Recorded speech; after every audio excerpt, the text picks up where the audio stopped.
music. I get it to come up. I just don't have anything on the screen. Elevator Samsung. music. Good. Now mine just did something. Look, I just changed. Oh, I YouTube it. So, Did you get yours to work? Yes, eventually. All right, folks, we are live on Facebook. All right. I would like to call the May 27th, 2020 Henrietta Town Board to order. Please call the roll. Oh, okay. Rather than tomorrow. Okay, that sounds good. Hold on just a minute. I gotta mute some video, mute some audio. Okay, Councilmember Barley, I'm here. Councilmember Stafford, Here. Councilmember Safranek, here, Councilmember Bolsner, here. Supervisor Schultz. Here. We will begin tonight with a silent prayer followed by the Pledge of Allegiance to the flag.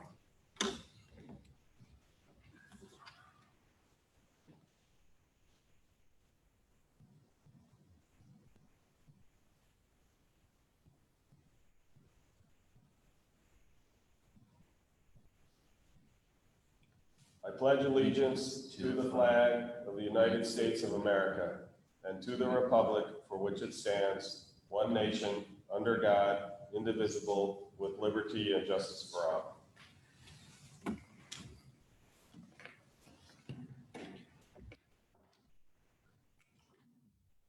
Can I get a motion to approve the minutes from the preceding meeting? Mr. Supervisor, I make a motion to approve the minutes from the meeting of May 13th, 2020. Second. Any discussion?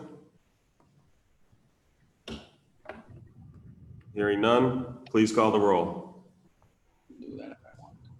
Councilmember Barley, Aye. Councilmember Stafford, Aye. Councilmember Safranek, Aye. Councilmember Bolsner, Aye. Supervisor Schultz. Aye. Is somebody going to be taking the Historic Site Committee Heritage Awards? Is it Tina or someone?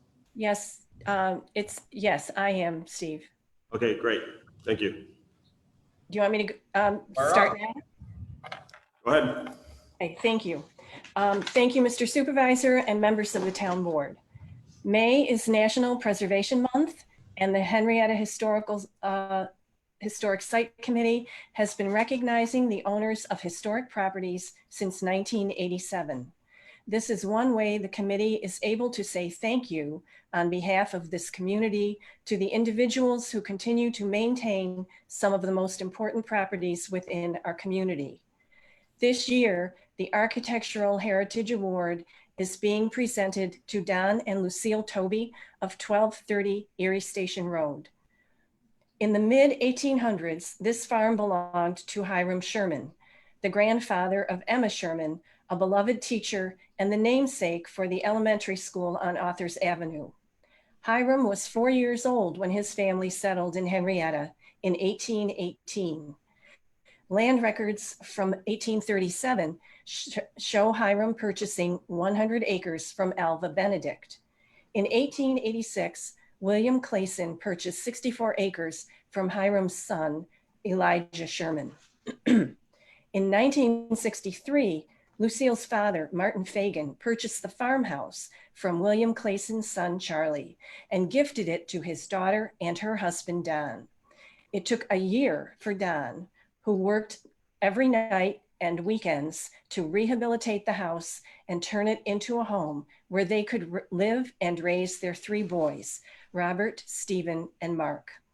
Don recalls digging a water line of 1,800 feet from the telephone building on Erie Station Road to their house. After Charlie Clayson passed away, Don purchased the 48-acre farm from the family. He cleared the land of trees and other growth and began renting the farmland. Today, the crops are corn, soybean, and wheat. The barn, which dates from the mid-1800s, possibly earlier, has been beautifully maintained. When you look at the outside, you would never know that the barn had hand-hewn beams, log rafters with bark still on the wood, and wooden pegs. Don is a trained mason, and he worked for 30 years for the grounds and maintenance department of the Rush Henrietta Central School District. His great-grandparents came from Pittsford and lived on Toby Road between Calkins and Stone Road. His grandparents lived in Mendon. Don's immediate family came to Henrietta in 1931. They lived in the house at the corner of Pinnacle and Goodburlet Road. His grandmother wanted Don's mother, Margaret, to keep house for her brother, Joseph, Don's uncle, until the uncle got married. Annalie Mack, the lady who ran the corn stand until she was in her 90s, became his aunt, and Don's family moved to Rush. Lucille's mother was Grace Perry Fagan, who passed away when Lucille was 4 years old. Lucille and her father, Martin Fagan, lived with her maternal grandmother, Emma Perry, in the house 2 doors to the east of St. Mark's Lutheran Church on the south side of the road. Her father was a plumber who worked at the State School of Industry in Rush. For grades 1 through 8, Lucille attended District School number 8, located on Erie Station Road, just east of the driveway to the Berger Junior High School. You can see that Don and Lucille Toby have deep roots within our community, almost as deep as the land on which they live.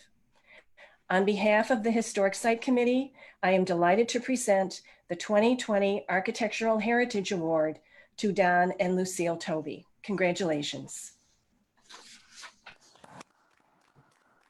And I think Don wants to say, a few words. We thank you very much. Yes. Good evening, Mr. Supervisor and council members. We appreciate this award.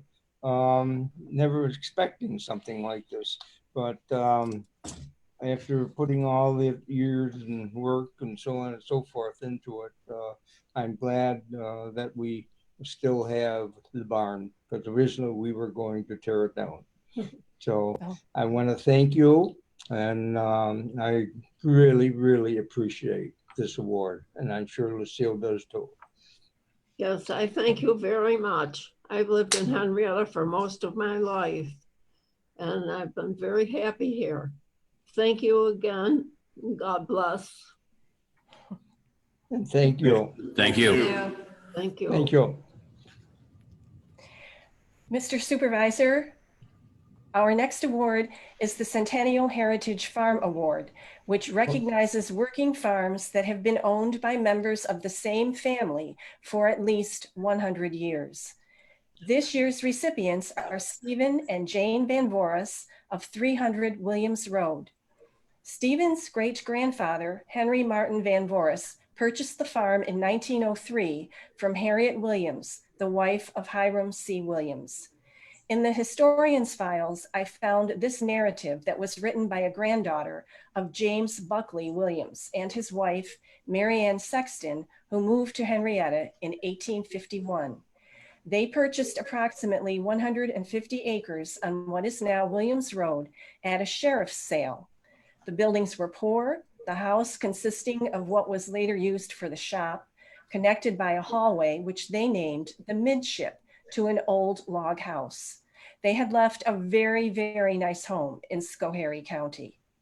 The family built a new house in 1859, and they did a lot of hard work, the boys picking stones and the girls with a big family to care for. Poor Granny Sexton spent all her time knitting and mending and tending baby. There were 13 children in the family. Grandpa Williams, that's James, was injured in a fall from a load of hay, and I never remembered when he was able to work, as he was lame. Upon the death of James B. Williams, the farm was sold to Hiram Williams, and upon his death, it was purchased by Henry Van Voris. The improvements that the Williams family made to the property have been enhanced over the years by the 4 generations of the Van Voris family who have lived there. And you can see that by looking at the photos that we're going to see next. This is a photo from the files labeled Chauncey Van Voris. It also says that the house has a cobblestone basement. and Chauncey was Stephen's grandfather.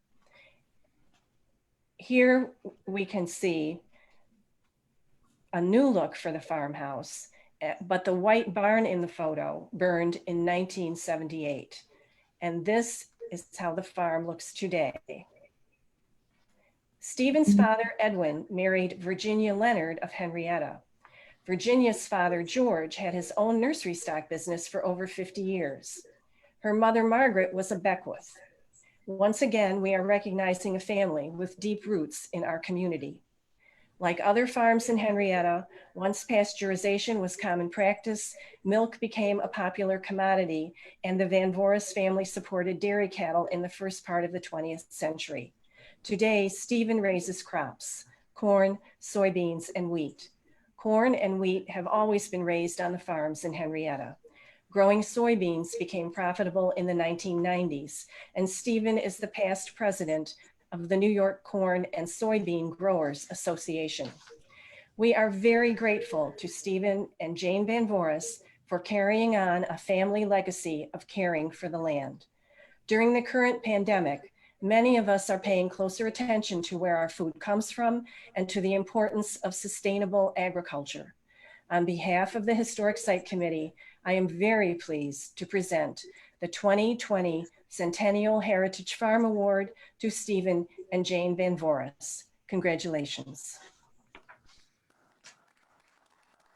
Thank you. Thank you very much. And Becky, I think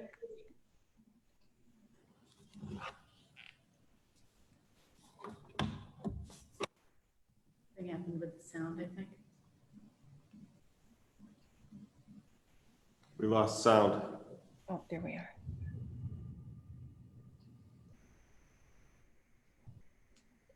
Can anyone hear us? Did we unmute for the Van Voris family? We're unmuted.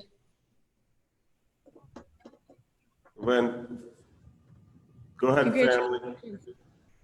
Did you want to say something? Just thank you very much. Well, thank you. Thank you and congratulations. Thanks. One of Have a good the, night.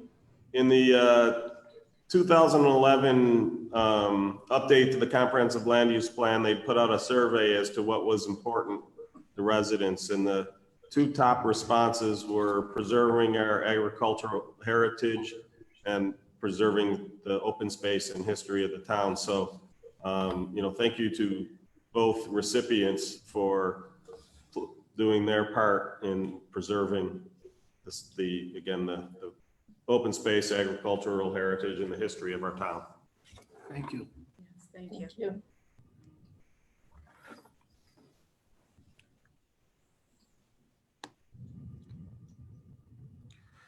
Okay.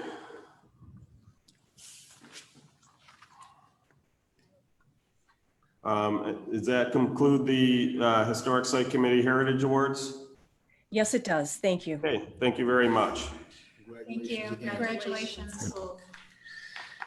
So as we're about to start public hearings,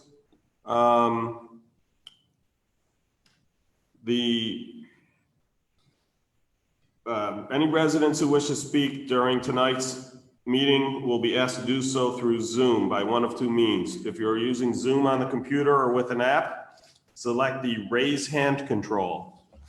Or if you have called into Zoom via the telephone, press *9. When it is your turn to speak, the meeting host will enable you to talk. If you're watching this meeting on YouTube or Facebook and wish to respond, please visit henrietta.org, wish you were here for detailed instructions on how to connect on Zoom. For the deaf or hard of hearing, please use the comment feature on Zoom. And we ask that for anyone else, please avoid using the comments so that we can reserve it for the deaf and hard of hearing community. So the first public hearing we have up tonight is an Article 10 vote on the historic property at 156 Summer Sky Drive for a shed permit application. Do we have someone from the Historic Site Committee to discuss the Article 10?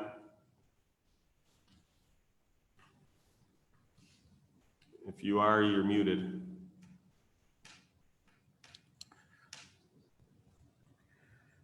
Sounds like if they're there, they're having technical difficulties. So I'll speak from having been at the meeting. So this historic property was originally on Clay Road. When they put in 390, Clay Road got split into two, and the southern portion became Highland Drive and kind of curved.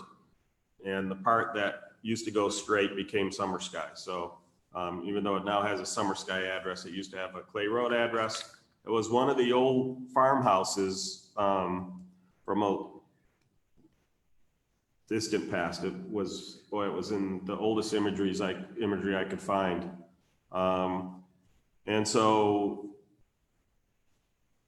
it had been declared a historic property. There's some question as to whether it should or shouldn't stay on the roll, because it's been modified a lot of times, so it's lost some of its original architectural heritage, if you will. But at the meeting, it was decided that they're going to look into that further and have further discussions.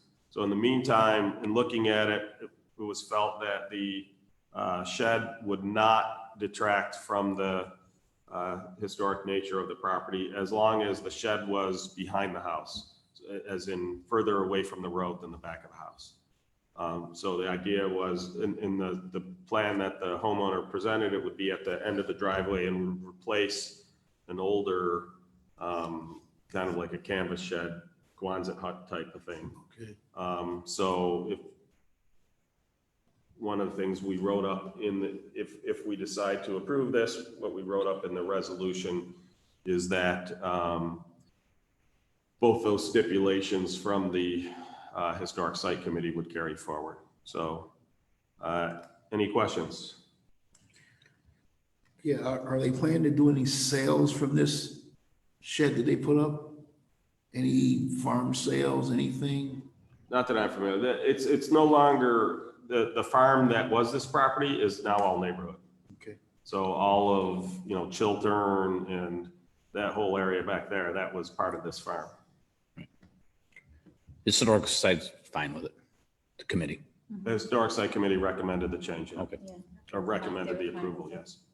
Yeah, the stipulations I gave were from the Historic Site Committee. Okay.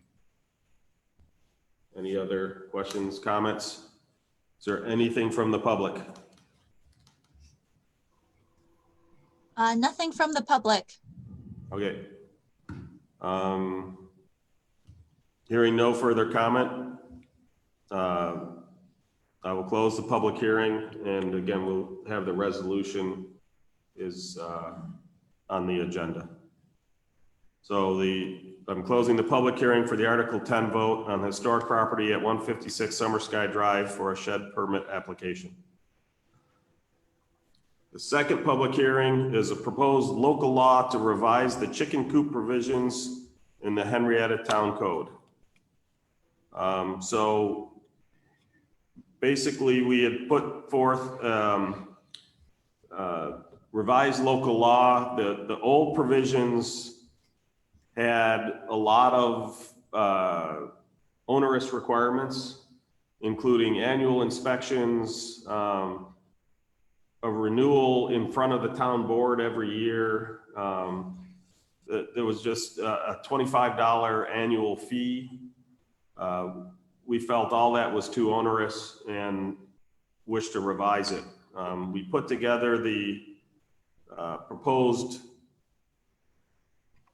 new town code, and then after first advertising it, we realized that we wanted to make some additional changes. And so we've put some additional changes together. I'll talk about those tonight, but I'm just going to note that the plan is to, because we made some changes, substantive changes to the proposed town code, the proposed local law, we are going to keep this public hearing open to next week. We will publish the updated code, taking into account anything that comes up tonight in the public hearing. that we decide to act on. And, we'll vote on the law at the next town board meeting instead. Makes sense. So a couple things we looked at is, as we were looking at it, we realized that, so there was a question as to whether this should be done through a building permit or through a license. And we realized the answer is both. The chicken coop itself is a building permit issue. It has setbacks, it has a maximum size, it has a bunch of things like that. And so that is going to be a building permit. It's probably going to be an ancillary or accessory structure on the list. It'll be small. The fee is, we're going to match to other similar fees, so it's in the $25 to $50 range. I don't remember if we finally settled on that number, but again, it's not a complicated inspection. It's predominantly, is it not too big? Is it not going to fall down the first time the wind blows? And is it far enough away from the neighbors? One of the things that we also had decided to do with the rules is that there was the setbacks for the chicken coops were very short, very small. And so these could be close to adjoining properties. And especially if I'm in a denser neighborhood and I have it up to a side lot, it could be close to a neighbor's house. So we actually, in the proposed local law, we increased the setbacks for the chicken coop so that to try to avoid problems with neighbors, right? To avoid the chickens being too close to the neighbor's house. So one of the things we did say is if you basically don't change your chicken coop, so we have what I'll call a grandfather clause in there that essentially says that if you leave your chicken coop as is, you don't have to update it to the new code. However, if you enlarge or otherwise substantially modify your chicken coop, it would need to meet the new requirements, including potentially moving further away from the side lot. But we didn't want to, upset the apple cart and make everybody have to move their chicken coops, unless again, they're already planning on doing work on it. So that's the building code side of it. That's the chicken coop. Then the second side is the license. And we had a discussion, we didn't want to do it like a dog license where you license each individual dog. We basically did it as essentially a chicken hen handler. So it's a license for the person to handle chickens. And the thing that we got into, why we said not to just do it as a building permit, is if somebody isn't taking care of their chickens, they're letting them loose, they're getting out into the street, they're getting out into the neighbor's yard, you can't address that with a building permit because the chicken coop might still be in compliance, but the operator is not. So that had to be a license. We didn't want it to be onerous.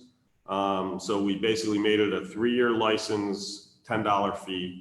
By point of comparison, the dog license fee is $9.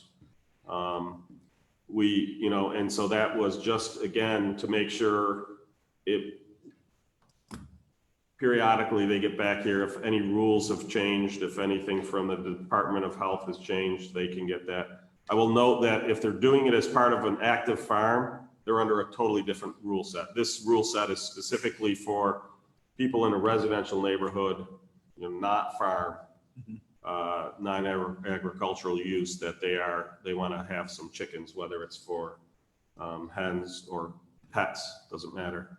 One thing we'll note, no slaughter, and it's chicken hens only, no roosters. Don, did I cover the gist? Is there anything I'm missing as far as the changes that we were looking at? To see if we're missing anything here.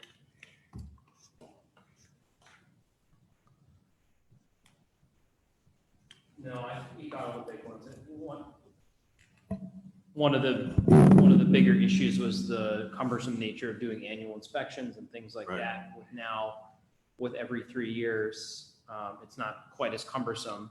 But just like any other code issue, if you find out on month 6 of the 3-year license that somebody isn't complying, we can still go in and enforce. Right. So, all right, so the code enforcement or animal control can go in and do a citation depending on the nature of the violation.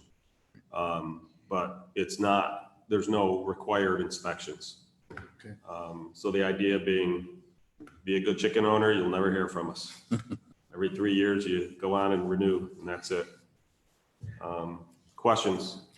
Was that fee $10 per year or $10 for a 3-year? $10 for 3 year. Just a Okay. one time, you know, not one time, but in other words, a $10 charge covers you for the span of the license. Again, we're not looking to do it as revenue. The Right. $10 essentially covers the processing costs. Right.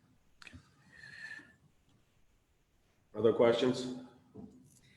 Some people had mentioned that if they had a larger property, that they would like to be able to match the number of chickens to the size of their property. So in the code, we did allow that in the rural residential. Okay. We felt in the R115 and R120 areas that it was too problematic to try to come up with a formula. You don't find a ton of larger properties in those zones as it is anyway. But anyone in the rural residential, yes, you can. The way I believe we handled it is, and this gets back to one of the things that we want to take a look at. In the way we originally wrote it, is you get more than one license. I think what we ought to do is potentially authorize for more hens. And, you know, I don't know if anybody has an idea or suggestion as to chicken hens per acre. I don't know. Well, I can tell you that you can only purchase them in sets of 6, so. I think, And that's why I think we did it originally as an additional license. And so it was, each one was a set of 6. But I don't know, you know, one of the things we wanted to have is certainly at least a guideline along as far as, so if I have a 1 acre property, what's a reasonable number of chickens? If I have a 5 acre property, what, you know, at some point, as I get so many chickens, I'm probably pushing to become a farm, although to be a farm, you actually have to be generating revenue from it. So it's not necessarily the case, but I find it hard to believe somebody would have 100 chickens and not be selling eggs. so do we want to have, you know, a minimum, first of all, do you want to have a minimum lot size? In other words, is the minimum lot size just, do we not have a minimum lot size? And if you have a house, you can have up to X number of chickens, up to 6 chickens, or do you want to have a minimum lot size? In other words, if you have a 2/10 of an acre lot, can you still have chicken? I would do it more from a setback. So my point is, if your lot is too small that you can't get all the setbacks in, then you can't have chicken. But I mean, in theory, we have a minimum lot because no lot is supposed to be smaller than 15,000 square feet. Right. Or 20,000 square feet. Now, yes, people could have gotten an area variance, but like I said, to me, it's not necessarily the lot, because I know one house that got a variance and put an oversized house on their lot. And so there's no place around other than their front yard, which isn't an acceptable location from a setback standpoint. There's no place that they could fit a chicken coop on that particular parcel, even though the parcel itself is a full-size parcel. So speaking of setbacks, the old, under the current standard is, and I think this is what you're referring to, need to be at least 20 feet from any door or window of a dwelling or structure. That's one rule. But the other rule that we're more used to dealing with actual setbacks from lot lines is, the current one is, as it is today, is 5 feet from a side setback and 18 inches from the rear. So I didn't know if that's something we wanted to talk about increasing, or if we're okay with that. If we want to change that, now would be the time, so that when we re-advertise, we have it settled. Yeah, I mentioned that. I thought that was awful close to the neighbors' lots. That was my thought. Well, especially if they have a fence and they have a dog and you're 5 feet away and. Well, it was only 18 inches from the back lot, right? Right, oh, and, right, Right. you back up to. Not even out of range for social distancing. You know, my thought was the chicken coop could be closer to your neighbor's house than your own house. Right. And that was an issue that I had. Is there a requirement that it be in backyard or at least not in a front yard? Yes. Okay. I know we had some people coming from the zoning board that wanted it on their side yard. They were on a side lot, they had a treed lot, they wanted it like the side yard. Remember, were you on it when we used to get some interesting chicken coop things on the zoning Yeah, board? I didn't get that side lot one, but we Yeah. do have some very interesting ones. And I'm just wondering from a standpoint of someone who owns a chicken coop now and wants to comply with these new rules, what do they have to do? So again, if you own a chicken coop today and you, it's pre-existing, you don't have to do anything unless you plan to enlarge it, modify it. Other than every 3 years, you need to get a license. In theory, you're supposed to have been doing it every year. The fee was onerous, so a lot of people skipped it, which I don't. What if it's in disrepair? If it's in disrepair, then they would need to fix it and be in line with the new requirements. Well, my thing is, basically, I have a chicken coop, but I didn't know there was any ordinance to have a license or anything. So now that I know, they can just come in and get the permit for That's the correct. building and a license for handling the chickens, Right. right? Yeah, so again, it'd be $25 for it's 25 or 50. I'm of the opinion it's the lower number for the chicken coop, and then $10 for a 3-year license. And so you're grandfathered in for the chicken coop, but you're not grandfathered in for the 25 and the 10. Well, he's saying that they never got the inspection to begin with. Right, but I'm saying if you already have it and you've had it for the past 5 or 10 years, and now you do need to come in and get a handler. You do need to come in and get the license. And under the old rules, you were supposed to have done that every year as Okay. it was, every year. And the old rules were so onerous. I mean, put it this way, since I've been supervisor, you guys have been on the board, has there ever been a renewal of a chicken pen license come in front of the town board? Every single one was supposed to come in front of the town Wow. board. Not in the last 2.5 You got years. 3 no. years of none I coming in mean, front of the board. I don't ever remember that being on the agenda. Becky, do And- you know of any that have ever come? I do not know. Yeah, so And- my point is, Can you imagine? it was ridiculously onerous. Right. The board never did it. Therefore, the residents never did it. Right. It's one of those that, when you have a law like that, you should clean it up, and that's what we're doing. And I don't recall the 4 years of the meetings I went to 4 years prior to being on the board. I don't recall anybody coming in for a chicken coop. Right, so the closest thing we had was Peter Minotti was chicken manure, Chief? no, something specialist. I don't remember what the third word in the title was. But basically, his job was to make sure, There was management in there. management, that's what it was, chicken manure management specialist. And the idea was, you basically, one of the reasons for that has to do with making sure there isn't a large accumulation of waste. Have to process it a certain way. Right, so when there were issues, Peter would go out and inspect, because Peter had a background in agriculture.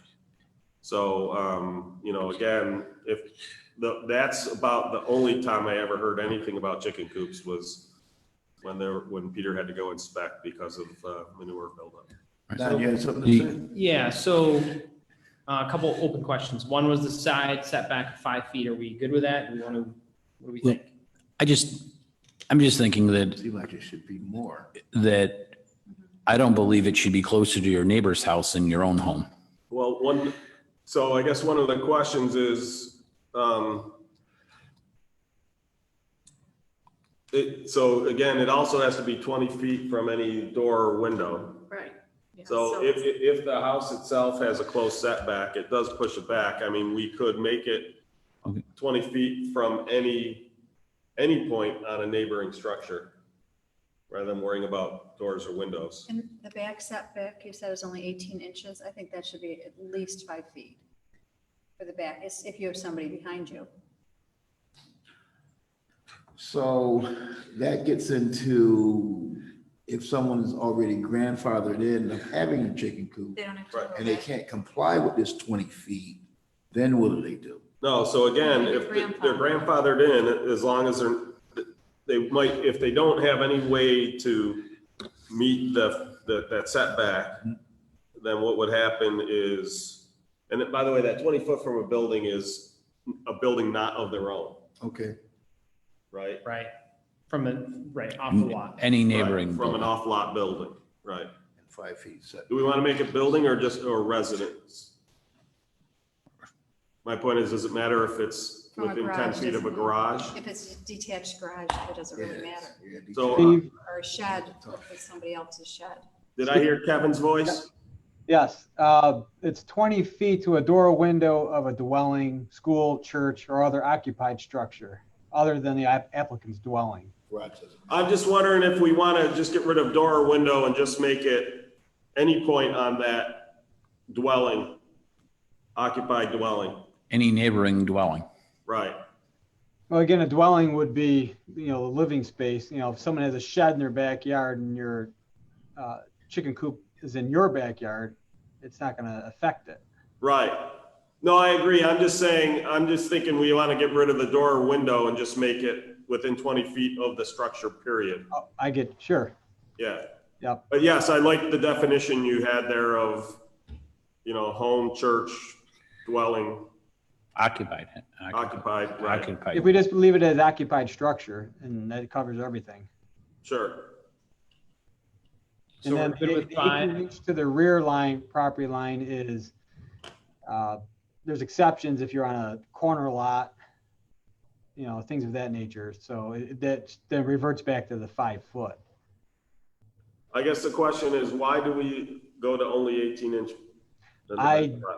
I don't recall why they did that. If it was me, I'd just say 10 feet to a property line, at least 20 feet from an occupied structure off lot. Leave it at that. To me. He suggested 10 feet from the property line. 10 feet from the property line. Did he say 20 feet from the structure? Right. Yeah. From any occupied structure. So if Correct. if your lot's only 40 feet wide. There's not a lot of space. Oh, okay, no, but it's structure. It's not, But that's okay, what it's we were not the lot talking line. about, structure. It's structure, not lot line. Yeah, Okay. that's off lot. So in Right. other words, it can't be within 20 feet of a neighbor. Your shed or No, I- detached No, for garage yours doesn't count. doesn't count, no, yeah. Right. Nor do, But 10 feet from a property line. that's what Kevin suggested. Like, you know, do we want to go 5, 10? Do we want to do, you know, I think 5 is more than enough. I do have a resident with a hand raised, if you'd like to Great. take a comment. absolutely, love to. All right, this is Justin. I'm going to allow you to talk.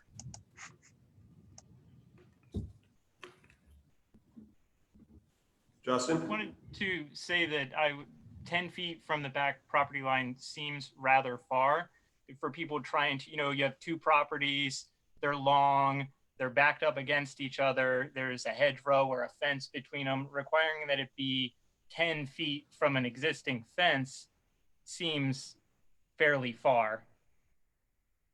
Do you think 5 feet is okay? 5 was good with me.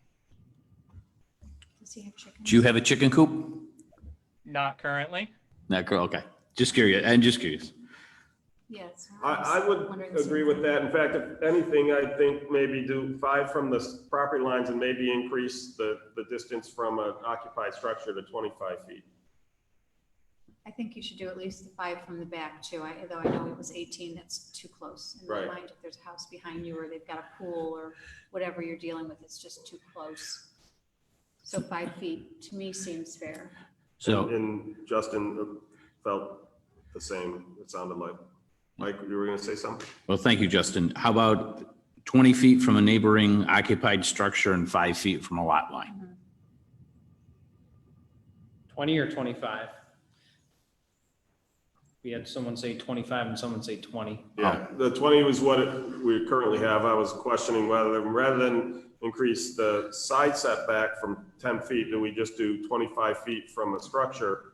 That way, if you're in one of these neighborhoods where the houses are close together, it pushes, now if I push to the back of my lot, I can still be within 5 feet of the side lot, but my point is, it means I'm at least 25 feet away from a neighboring house. Right, because when you're in some, there are some tight.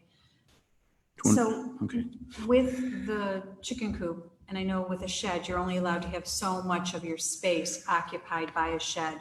The chicken coop is going to be included in this? It's included in the total square footage of coverage, but it's not, in other words, it doesn't count as a shed, so you can still have two sheds. Right, You can have a right. I chicken just coop wanted to in a make sure, because garage. I know in the past we've had people come in front of, when I was on the zoning board, where they were exceeding the amount because they wanted a big chicken coop, and I was just making sure that was still going to be a portion of that, so they couldn't have a backyard full of structures. That is correct.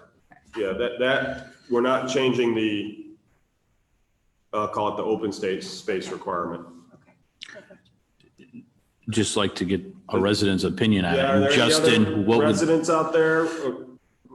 Justin, do you have a comment for 20 feet versus 25 feet? No comment other than if it's not currently known to be broken, there's no need to fix it. Okay. no. I don't suppose, Kevin Wilson, if you know if we get many code complaints about chicken coops being too close, neighbor v. neighbor wars. I have not heard of any. I don't know if they went directly to Peter and he took care of them or not. Occasionally we'll have some loose chickens in neighborhoods. And Now, that's one that is much more common, unfortunately. So do we call the dog warden if there's loose chickens, or now he becomes a dog chicken warden? We don't have a dog warden, we have animal control. Animal control, there you go. So we had also talked about having more chickens for bigger lots. Do we want to have a threshold at which you could maybe go to 12 instead of 6? Maybe pick an acreage, or do we want to leave it alone? Well, Hey, Don, if we were to do that, we'd have to look at the size of the coop as well.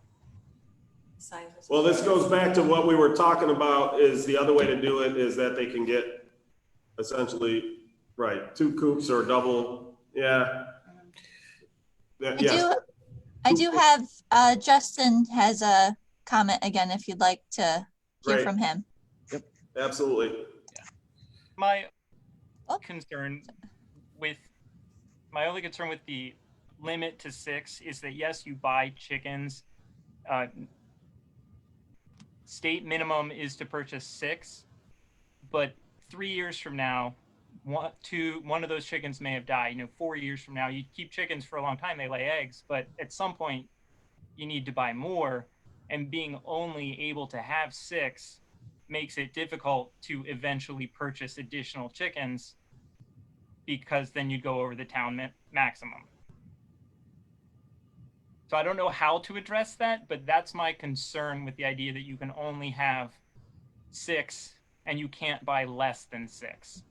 You can reach out to the Genesee Valley Market to have a chicken exchange where people can go in together and buy multiple.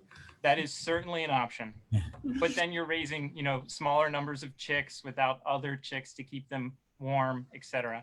Right. Yeah, the issue is, and I get that, and where I'm on larger acreage, I agree, we should be able to go to more. I have trouble on a 15,000 square foot property having a dozen chickens. Right?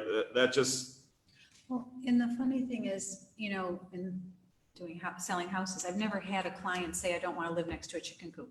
A normal chicken coop that we have in normal residential areas. So I think if it's just a normal size and there's only 6 chicks, it's fine. I don't think people find it adverse.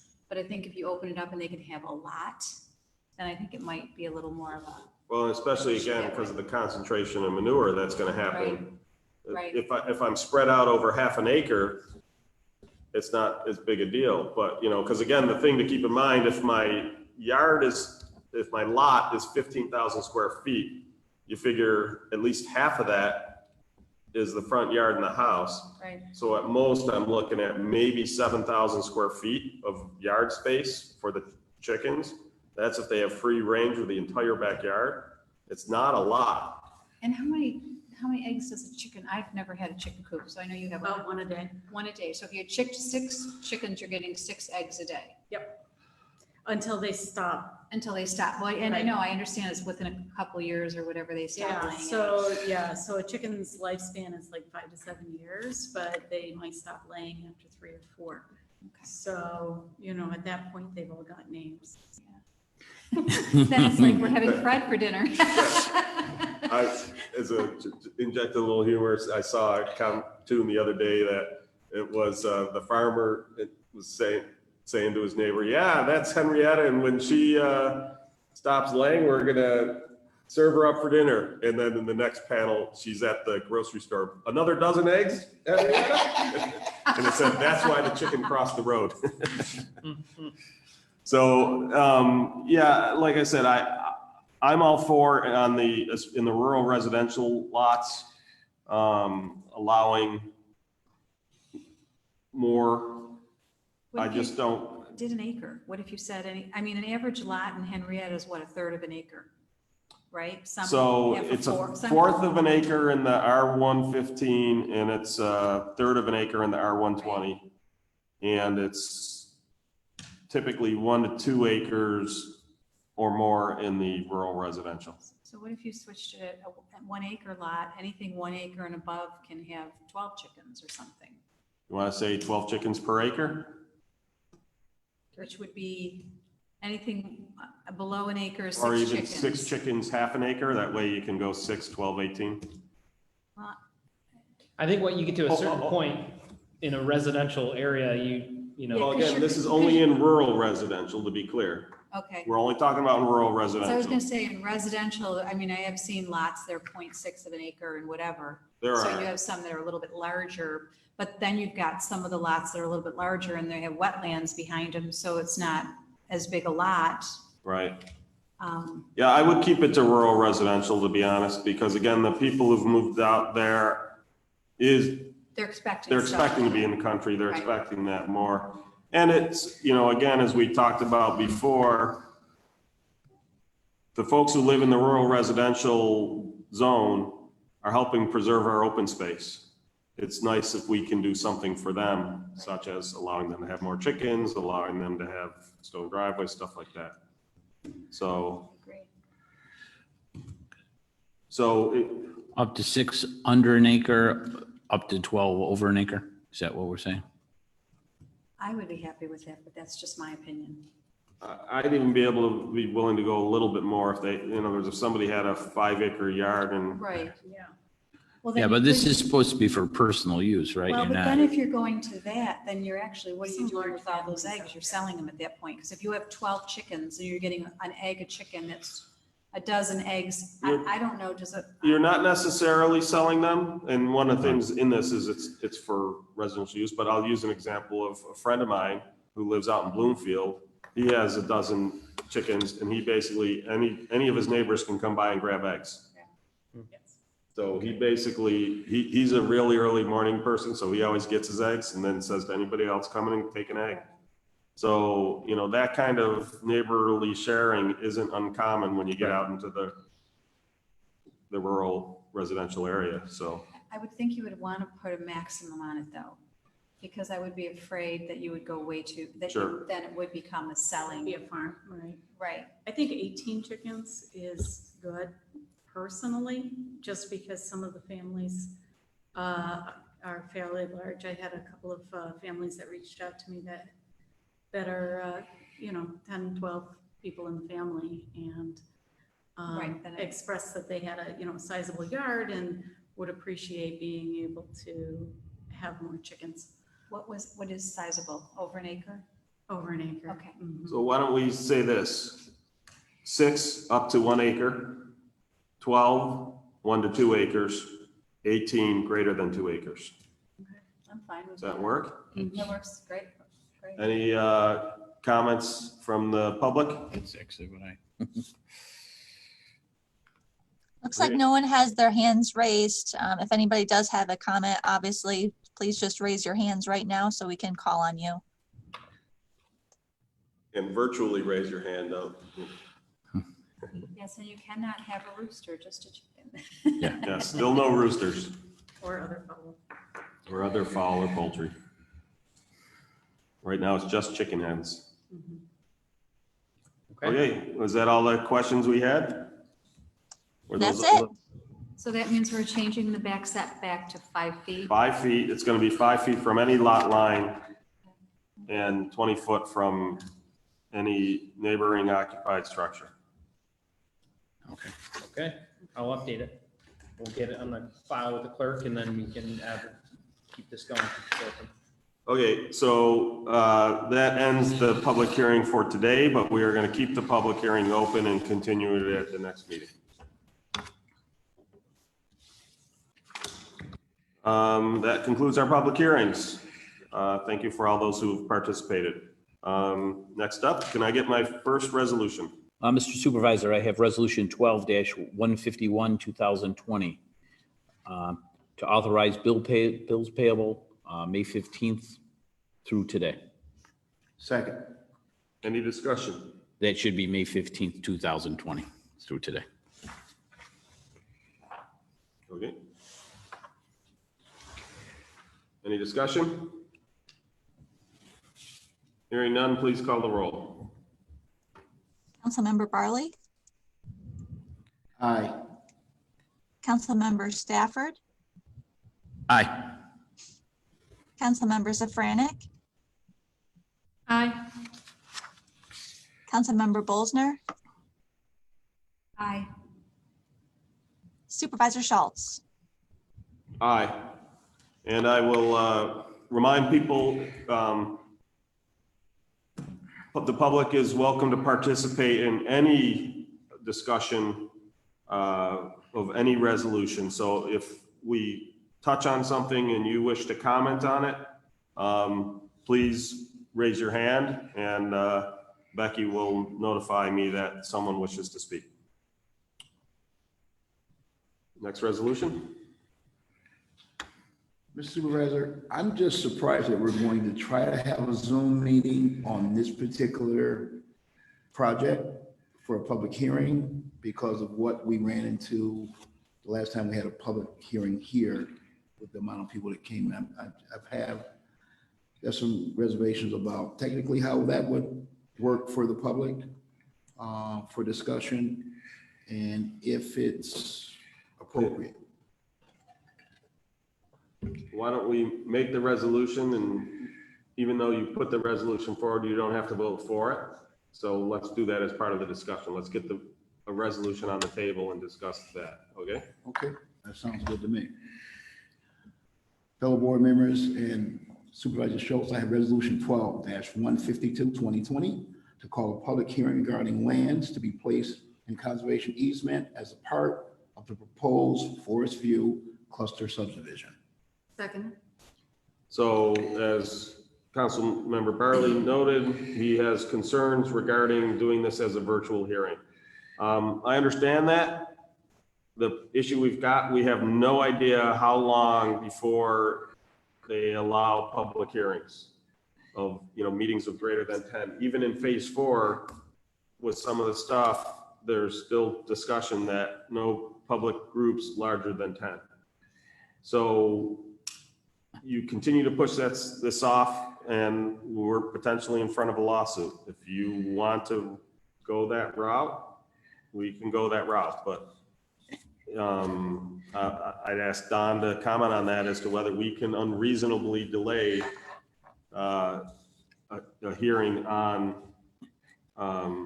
essentially a public hearing that we're required to have with regards to this development.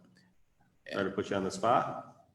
So I'd have to revisit the executive order for the exact timing, but I believe the governor's executive order provided that public hearings could be stayed through, I believe it was June 6th.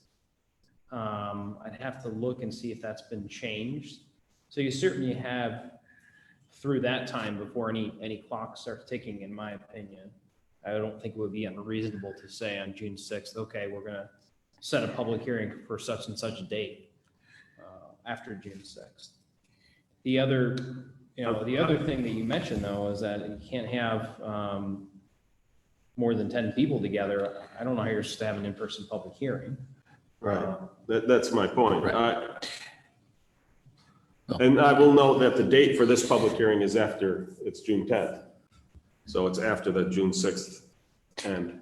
Yes, but I mean, as we all know, with the regulations that have been coming out with COVID, things have been changing daily. Absolutely. So, you know, if it's set for June 6th and this is set for June 10th, if it's pushed back after June 6th, then I don't know that it would make sense to reschedule the public hearing at that time. I think it would make more sense to push it back now and wait until after the June 6th date passes.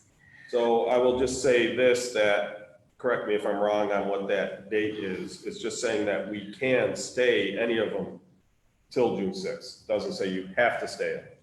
Is that correct? Right, because you have the option to have the virtual meetings. Right. The point being that because there is a clock and you do have a requirement, the governor essentially paused that clock until June 6th. Now, it's possible he'll continue to pause it, or he'll basically say you have to do it virtually. You know, one of the things I will note on this particular hearing, so the other thing that happens with this, we've asked the planning board to hold off until we've had essentially until we've provided some feedback on the seeker. Now we have a clock that is ticking and we have to finish the seeker process. So right now, as an involved party, I sent a letter to the planning board, who's the lead agency, to hold off on doing their seeker determination until we've provided input. And so whereas this particular hearing is only with respect to the open space in terms of from a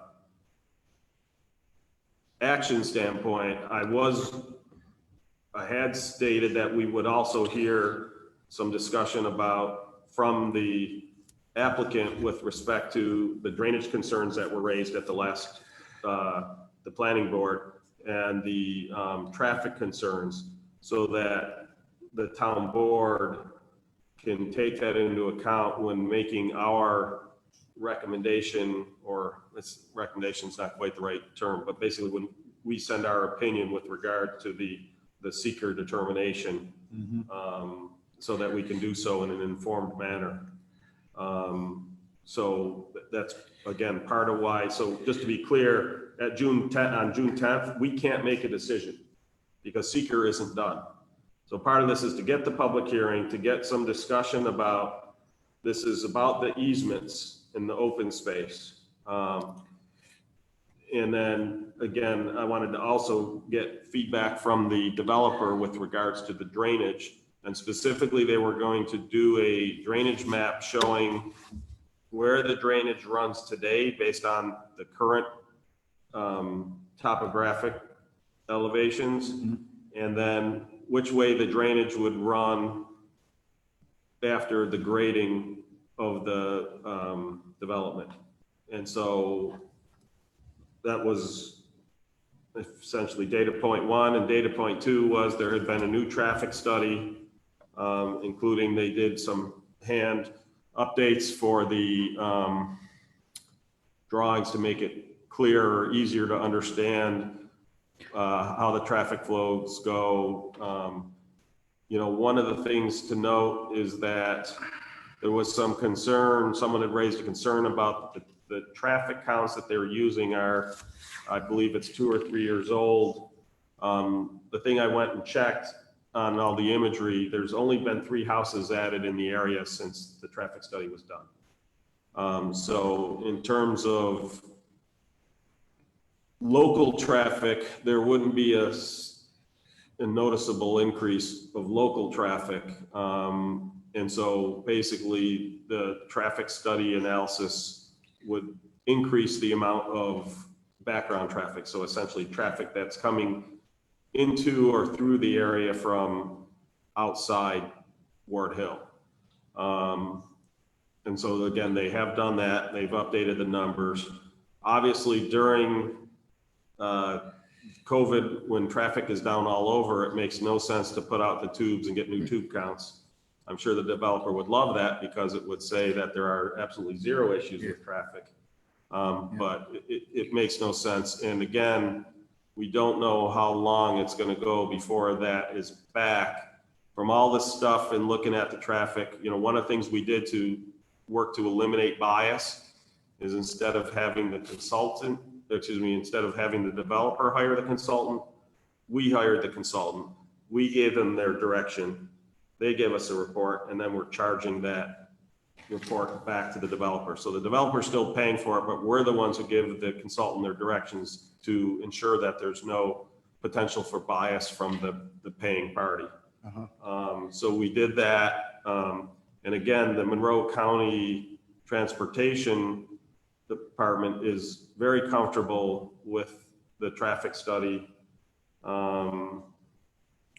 Again, I'm not trying to sell anything. I'm just explaining to you where we're at with those issues. The biggest, I will also state one of the other concerns that was addressed was that the character of the neighborhood, and that this was originally proposed to be essentially duplexes or zero lot line houses. The developer has agreed to switch it. He's going to go to individual homes, so it will no longer be duplexes. They will be individual homes. So that should hopefully alleviate those concerns. Although again, that really is part of that's not necessarily apropos to this particular hearing. It is apropos to to the seeker determination, because those are three of the things, three of the key environmental impacts that we look at are traffic, drainage, especially with respect to this particular thing. And again, the other big concern raised was impact on the neighborhood, because they felt that the duplex homes, whether it's true or not, there was a concern that it could have an impact on the neighboring homes, which are all individual homes across the street and down Ward Hill, which is where the majority of the residents came from. So I did not realize they were going from duplex to home. So the duplexes were going to be how many? About 95? So it's going to be the exact same number of units. Okay. No, it's like 45. 45? Well, it had to have been an even number because they were duplexes. Right. So probably 46, somewhere thereabouts. Chris Martin, are you on? Do you know the precise number? And you're muted if you answered. I am on, and I can tell you in a minute, there are 46. 46. So 46 single-family homes currently, or there will be. Right. And previously with the duplexes? It was 46 units in 23 structures. Same number of lots. Right. Right, so the duplexes, I mean, they're technically, it's a zero lot line duplex. It's one structure, two houses, firewall down the middle, and the lot line goes down the middle. So it's not exactly a duplex, because a duplex, that's two families living on one parcel. It's a duplex structure, but they're still individual Zero lots. lot line. It's what's referred to as a zero lot line. So it gets confusing. The good news is that's gone. They're going to be individual houses on individual lots. They do meet the setback requirements. They're the same setbacks that are in the Long Branch, Branch Brook neighborhood. One of the concerns was if they went to that difference, would it be too dense? There's a section of Oak Mills Crossing, and I forgot something, I don't remember what the other street is, but that the houses are just way too close together. And what's that? Elk River. Yeah, Elk River, thank you. So I did not want to see that repeated, and thankfully, that wasn't the plan. I said something to him and he said, no, don't, they're the same separation, same setbacks that that were used when they built like I said, Long Branch, Branch Brook area. So the houses end up being a little, they squeeze in and kind of push back, if you will. Are they still going to be single level homes, or are they going to now, because he's doing single homes, or are they going to be more, because what he was building prior was more senior living. Right. Everything that he did before. I think it's still single level. Is that correct, Chris? Have you haven't heard any suggestion that that changes? No, that was my understanding as well. They're still gearing this towards the 55 and over crowd, even though anybody can live there. But yes, I believe they're all one story. I was just curious now to going single unit if we were going more into, you know, family type. Right. thing.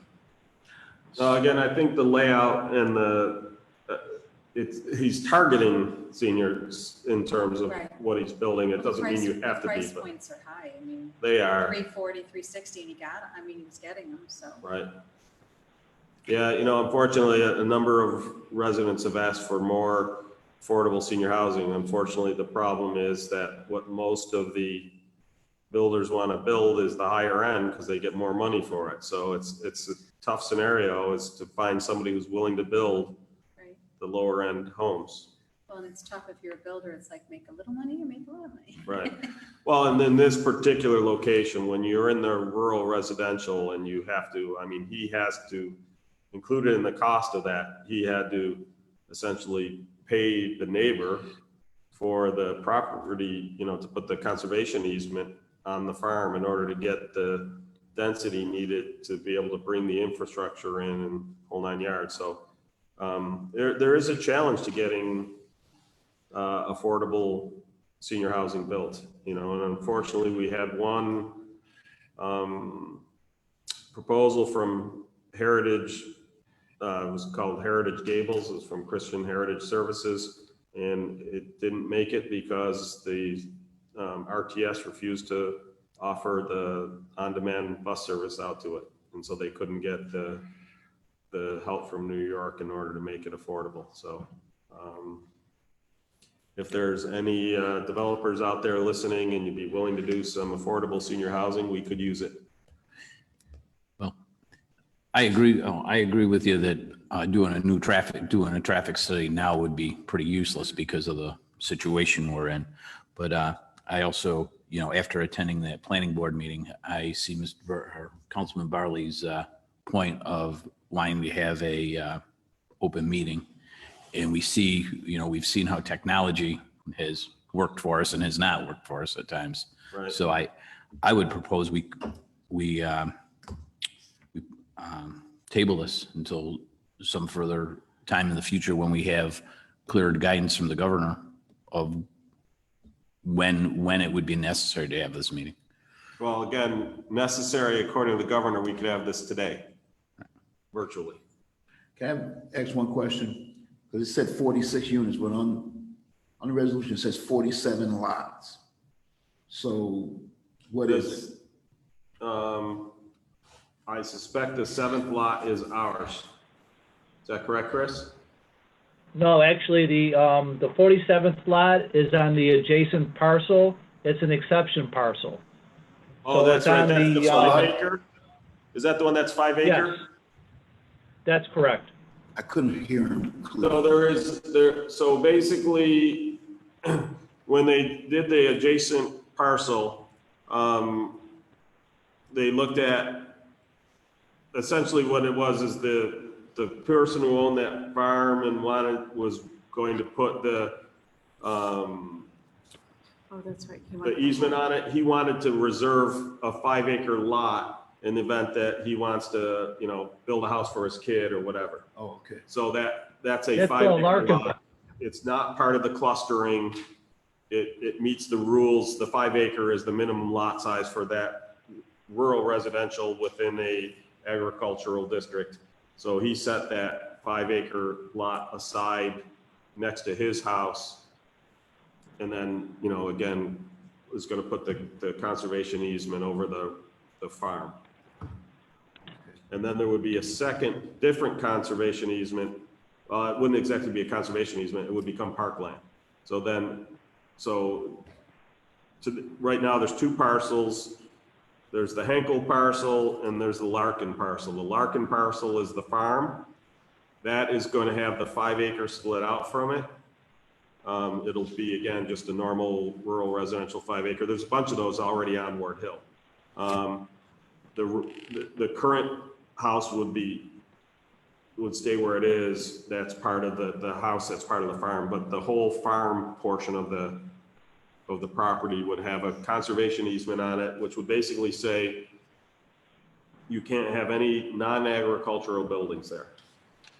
So no development, you know, we do allow if they, you know, if it's a horse farm, you can put stables. If it's a, you put up a silo, they have to be agricultural.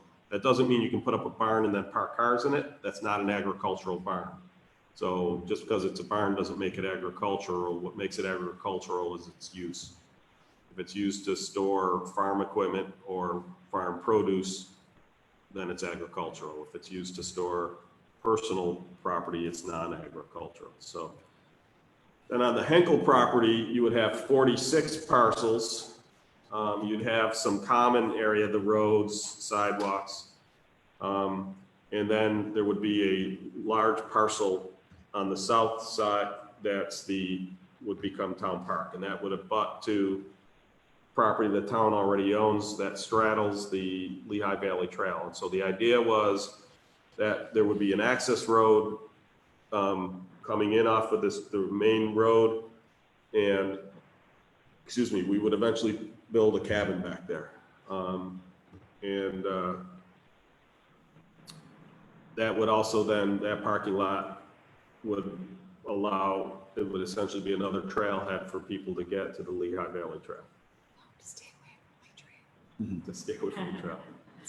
So I just want to be clear that I really do believe that this June 10th date is way too soon.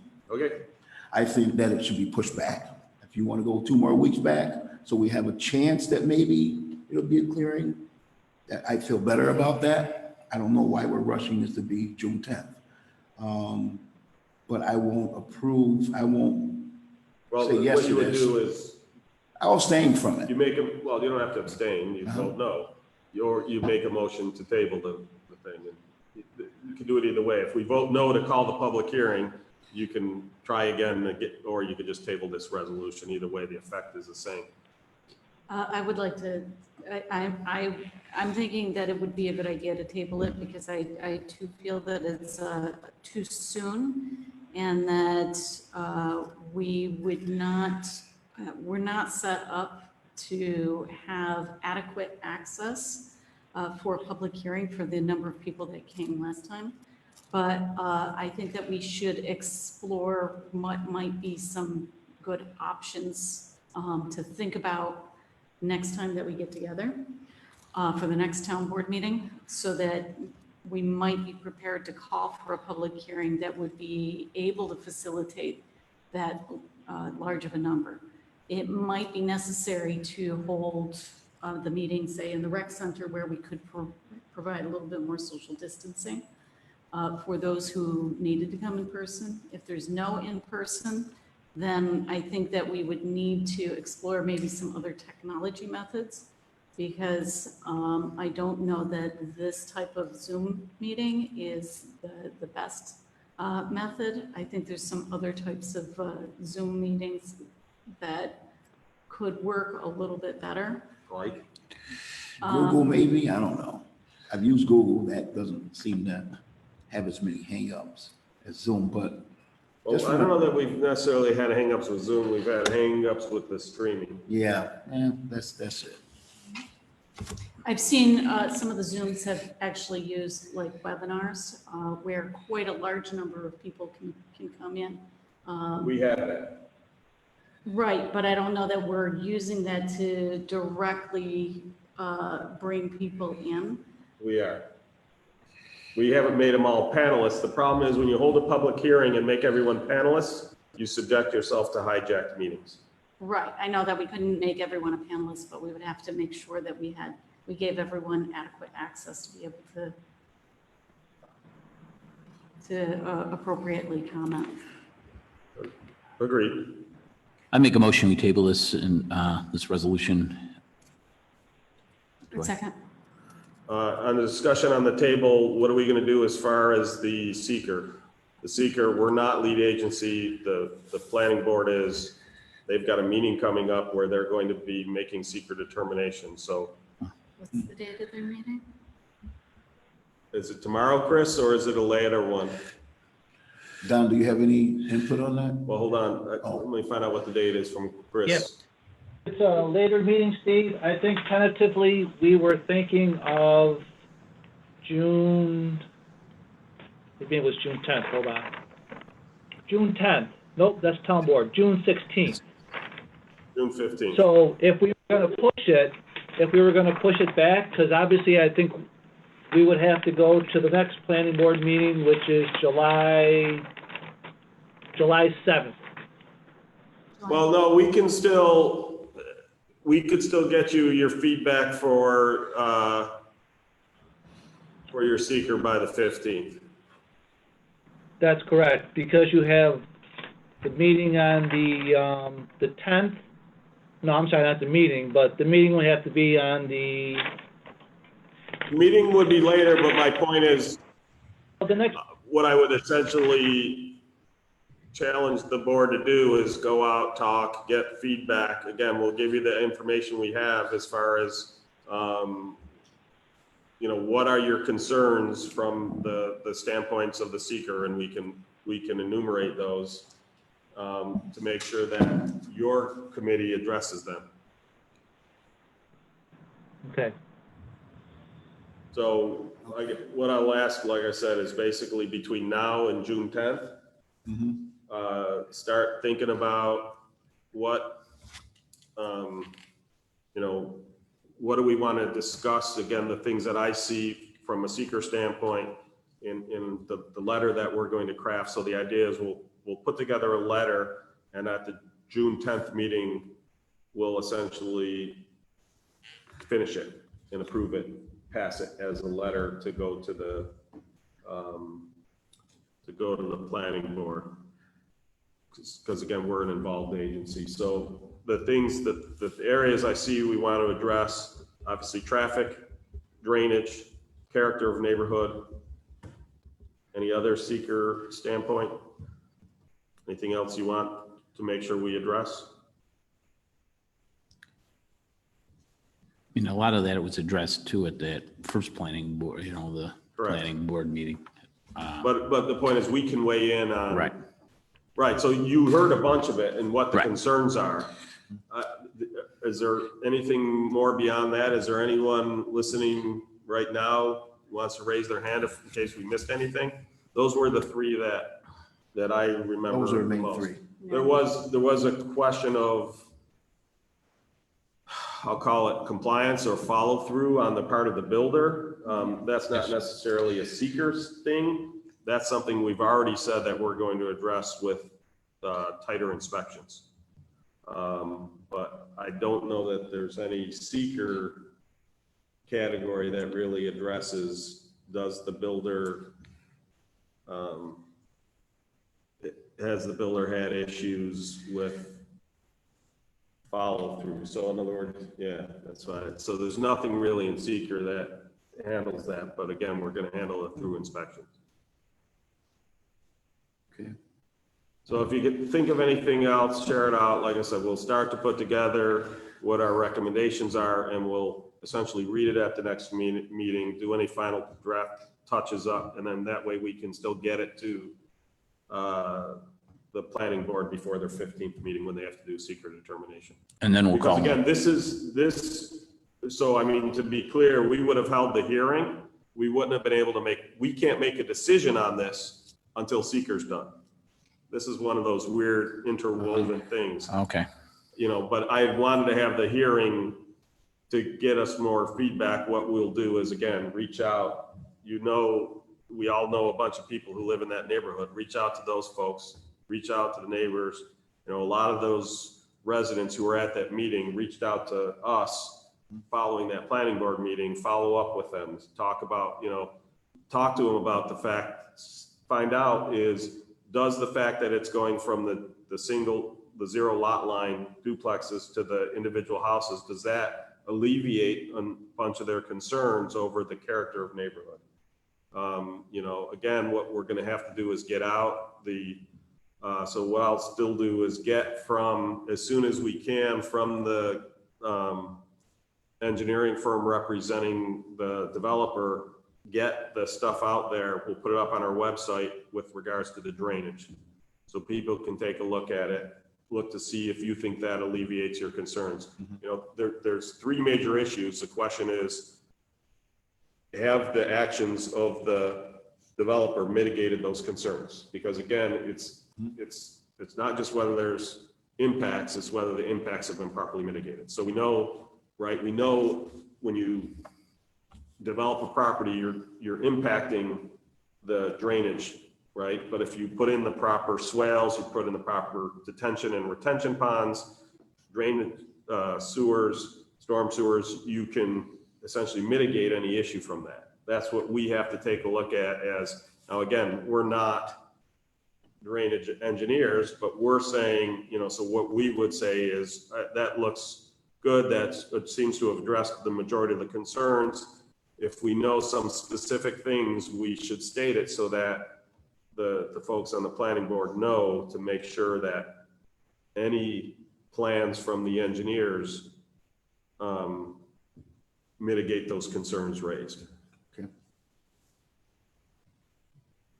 Okay? Yep, sounds good. So we have a motion on the table, motion on the table to table this resolution. Motion on the floor, how's that? Any further discussion on that motion? Anybody from the audience? I do not have anybody with their hands raised. I was hoping I could get some clarification. I did hear a second. I just wasn't able to decipher where the second came from. That was Millie. From Millie? Millie, Okay, second. thank you. Okay, hearing no further discussion, please call the roll on the motion to table. Councilmember Barley, Aye. Councilmember Stafford, Aye. Councilmember Safranek, Aye. Councilmember Bolsner, Aye. Supervisor Schultz. Aye. So And resolution I just want to 12-152. note as well. Oh, I'm sorry. I ahead. just wanted to know, so you guys are aware, the network bandwidth is low, so we're a little extra laggy. And I apologize, especially for anybody who's trying to watch Terry. Andrew is aware and he's working on it. Andrew, our IT director. Okay. I should say, for the folks in the audience. We were wondering about that. At first, we thought you were only going to ask Rob's opinion. So I will note that resolution 12-152, 2020 has been tabled until the June 10th meeting.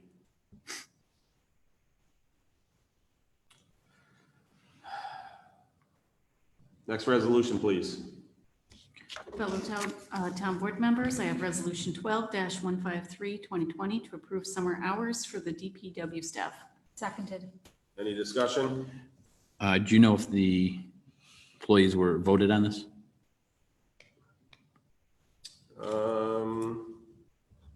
This is Linda Salpini. They did. They did. And I take it they did vote in favor of it. It says that they agreed. Okay, The union. thank you. Yep. I'm good. A majority of the employees in the Department of Public Works have requested a change in the standard workday, so. Okay. That's what my was. I was trying to find it. I knew it was in the resolution somewhere, but. Any other comments?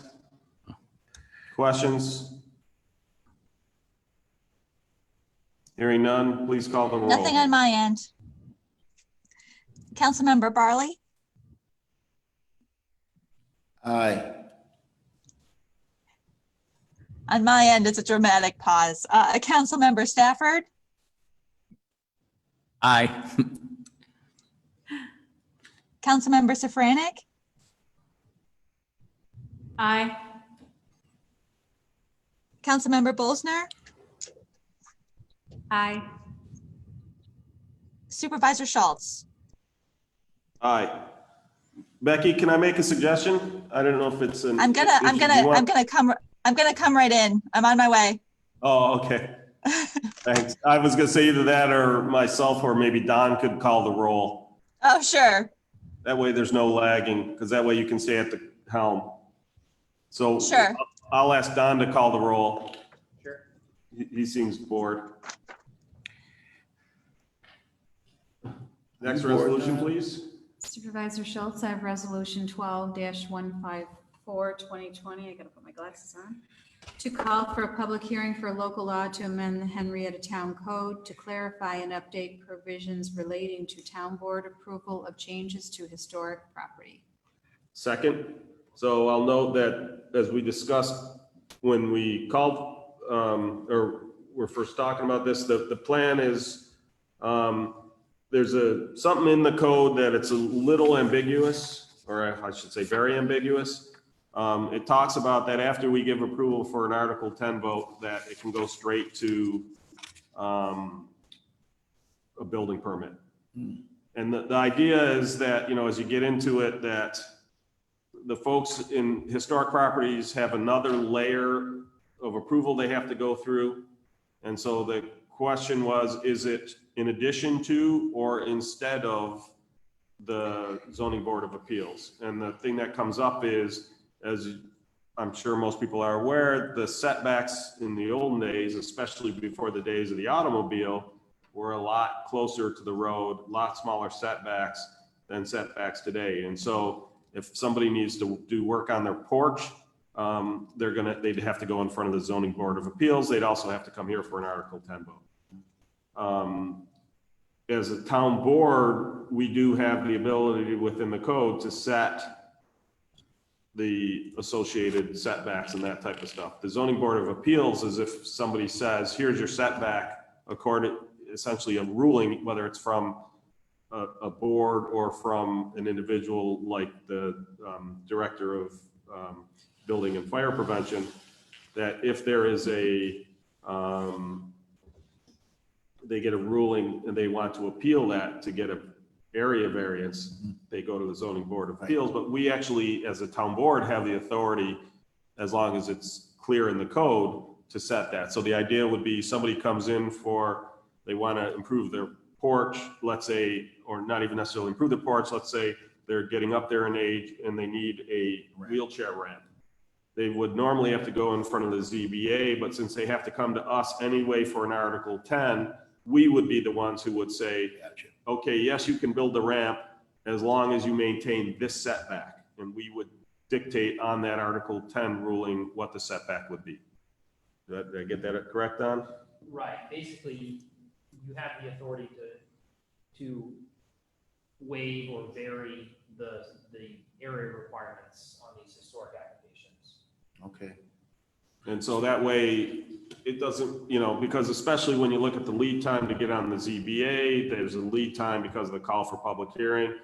We want to do our work to protect these historic properties, but minimize the burden of doing so to the homeowners and the property owners. So that brings a question, with that person knowing that they're gonna come before the board and know they can be approved, will they bring in their architecture drawings to let us know where they wanna have that at sometimes? And we Yes. approve it just like ZBA.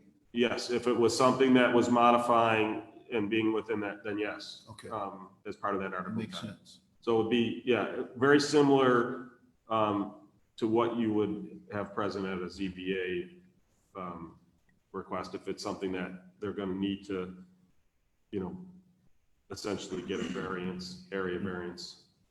All right. Again, it's not exactly an area variance because that basically says it's in contradiction to what the code says. The code basically, if you read New York State town law, the town board has the ability to set those.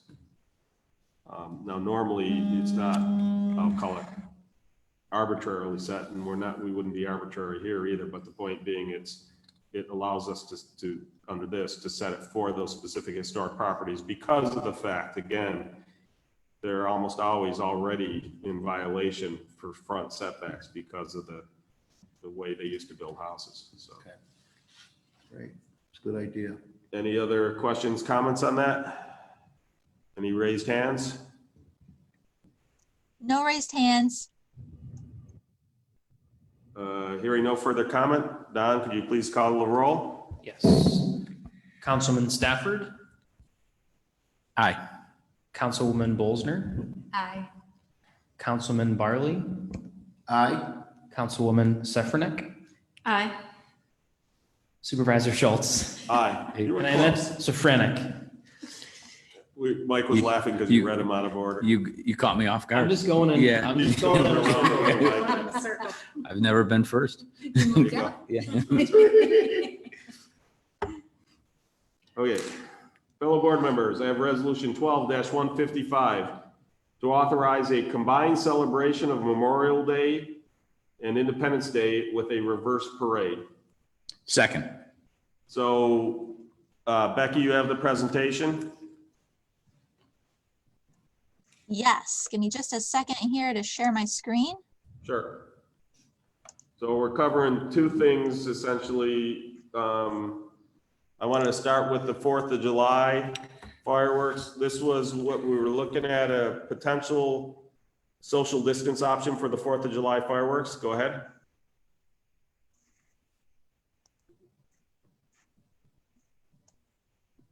Next slide. There you go. Thank you. So basically the idea with that was we would essentially block off the entire town park.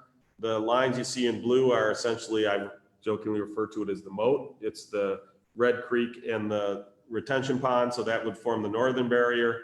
And then the orange line, although it's a little hard to tell orange from yellow in this one, the orange line around the bottom would be snow fence, just under a mile of snow fence, which would essentially block off the entire town park. The giant red circle on top of the hill is where we would launch the fireworks from.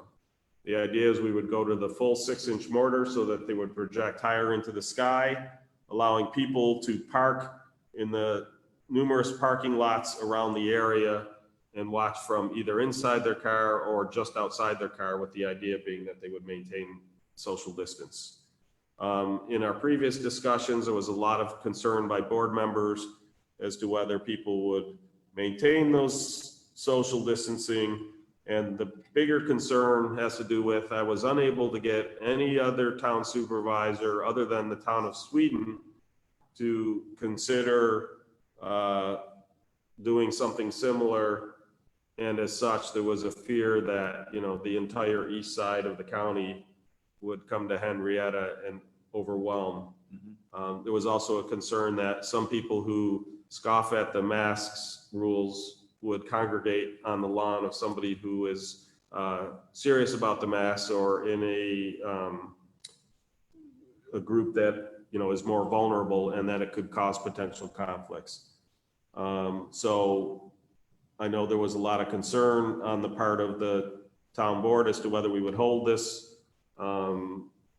So, you know, I guess one of the things I want to do is have essentially a informal vote. Is there anyone who would be interested in still holding a 4th of July fireworks, or do you want to not do so and replace it with the idea of the reverse parade? Before we answer that question, we're going to go to the reverse parade. Next slide. So what I mean by a reverse parade is, normally in a parade, the spectators are stationary, they're lined up along the side of the road, and the performers parade past. In a reverse parade, it's the opposite. The performers are stationary, and it's the spectators who parade past in their cars. Go ahead. Next slide.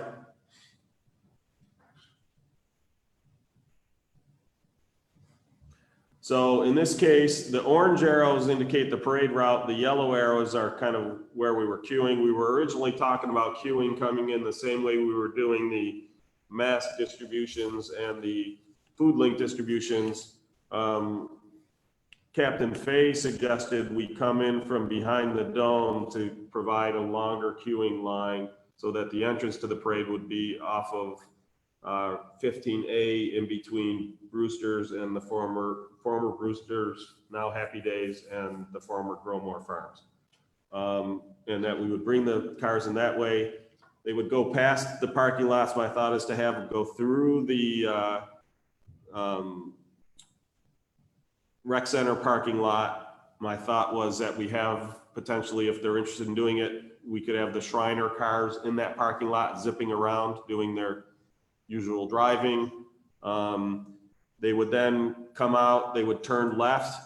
They would drive on the left side of the street for one little section to cross the bridge because we don't want the traffic flow crossing. So, whoops, excuse me. You'll see a red line in there. That's the line of cones that, so the traffic would then turn left and go south on the Memorial Park Drive, go around and back out, and then left and out onto Calkins Road. All those blue rectangles represent locations where we could have performers, and I'll get to performers in a moment. Again, there's a red circle on the top of the hill. The idea is we would do ground effect fireworks, nothing launched, but that way I did a rough calculation, and I narrow it down more working with Young Explosives. But because that area can be viewed from the entire path around, we could do them like every 2 minutes for a 1 minute duration or something like that. I want to find out from him what the duration of a ground effect was. And so the normal parade time was 2 hours. It was noon to 2, if I remember correctly. So we would have a similar time. People could start coming at noon and, let the last car come through at 2. And so that worked out to, I don't remember what it was, 46 ground effects. Some of that, again, those details have to be worked out with Young Explosives because I want to understand what the costs are, what the durations are. I would even do some tests where we have somebody drive around and we time how long it takes going at 5 miles an hour, how long it takes to go around that loop. Next slide.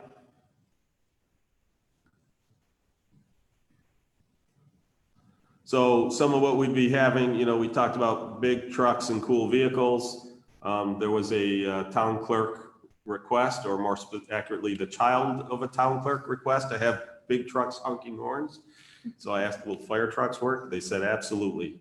But, I'd want to also recognize, ambulance, sheriffs, in terms of trucks, we'd have the DMV. It would be nice, I think, maybe to reach out to some folks from the medical industry to, essentially thank them as people drive by. Musical acts, I talked about, marching bands, groups like the MLK Singers. There was also talk of like, I think it was Primetime Funk, or I forgot what band. They're serious. Right, so that's who we've had perform previously. So that's who was going to perform, I believe, for the 4th of July celebration. So Craig Ross has reached out to a bunch of folks. That should be in your board packet. I think it was sent out. If not, we'll follow up with it. But then we also were looking at some performance acts like the gymnastic team, maybe a cheerleading squad. The issue will be they'll have to do so in a social distancing or safe manner in terms of masks, that type of stuff. But, there's potentially some, so as you look at gymnasts, if they did essentially, if we had, they did floor exercises, whether on the grass or whether we put out some mats. There's, things like that could be done. Again, I'd also, since it's Independence Day, Memorial Day, I'd love to have the American Legion there as well. And as I mentioned from the, for the 4th of July, that idea of ground effects, fireworks. And then we also thought about things like jugglers, clowns, as I mentioned, the Shriners tooling around in their little cars in the parking lot. There was enthusiasm from a number of people for some ideas on additional displays. So that's kind of what we're looking at. And again, Craig has reached out to a number of these acts to line them up. The issue being, and it's not clear whether we need to do this by resolution, but I just figured might as well. The idea is that we would do this, we would use the funds that were normally for Memorial Day Parade and 4th of July celebration. They were both canceled, so that's about $50,000 of net savings. And the idea would be we would only use 15,000 of that, so that the remaining 35,000 would essentially be a budget reduction, since as we know, we're going to have lower revenues this quarter. But you know, the idea is we would use that $15,000 to bring in the acts and or the fireworks. So the idea is that we would, as you see, be a further resolve. The idea of this is we would do this instead of the fireworks, the normal 4th of July. The proposal was to do this on June 27th. It's the Saturday before the 4th of July. And again, the reasoning being, just like we do with the Memorial Day Parade, it's a lot easier to get the acts if it's not the actual holiday. So the idea of this resolution is that it would essentially authorize us to spend a portion of the money from the Memorial Day Parade and 4th of July celebration to hold this event, and that we would then also officially cancel the 4th of July celebration. So discussion, how do people feel? Let's start with the 4th of July. How do people feel about that? I had a vendor that just asked me about the 4th of July and if it was going to happen or not, because they hadn't been contacted to say that it's on or off. We had contacted most vendors, so I'm not sure which one that is, but this person didn't get, that's not important, but right. He just wanted to know if I said, I don't think we're going to have it. Right. I don't think we're having anything. To me, it would be better if we know what the data's going to be for phase 2 of what's going on. It doesn't sound like a bad idea, but I'll wait for everybody else to talk. I agree with canceling fireworks, because with you don't know how many people from neighboring towns would be in, and just the health risk and the risk of so many people, the traffic flow. So I agree with canceling the fireworks. You know, and with what you're saying, I know Adrian, the other night, we had a board meeting and she's saying that people are coming to our library because the other libraries aren't open. Oh. So with that happening just with our libraries, I would anticipate the same thing would happen with our fireworks. And not that it's not nice to bring it to the community, but if you're bringing it to all of those people, it could just turn into a mess. Yeah. We had the same problem on the way down, so to speak, when we were the last town to close down marriage certificates and notary services. And the last few days, we probably would have kept it open the whole time, except that we were inundated from people from other towns because we were the only ones open. So, that is an issue, which is why, we did the masks distribution all on the same day at the exact same time across all the towns, because otherwise, there would have been people hitting each one. On Saturday, the Saturday that it snowed so badly, we were being told towards the end that other towns had run out and they were coming to us. They did come through. Right. Yeah. A few did come through. Yeah, they said, well, they ran out, so we came here. We went, heard you still had them. So, Yep. yeah, it's unfortunate because I think, everybody needs a little bit of light at the end of the tunnel, but I think we also have to be conducive to still being careful. And that goes back to why we were looking at, so, it came out of I don't remember if it was at an exec meeting or a rec meeting. I think it was a meeting when we were talking about the go, no go decision on the 4th of July, that we came up with the idea of the reverse parade.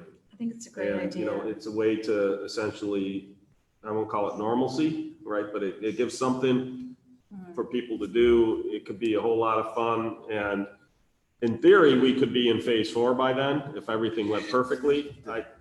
I doubt everything's gonna go perfectly. Right. But it's set up so that we could do this in phase one.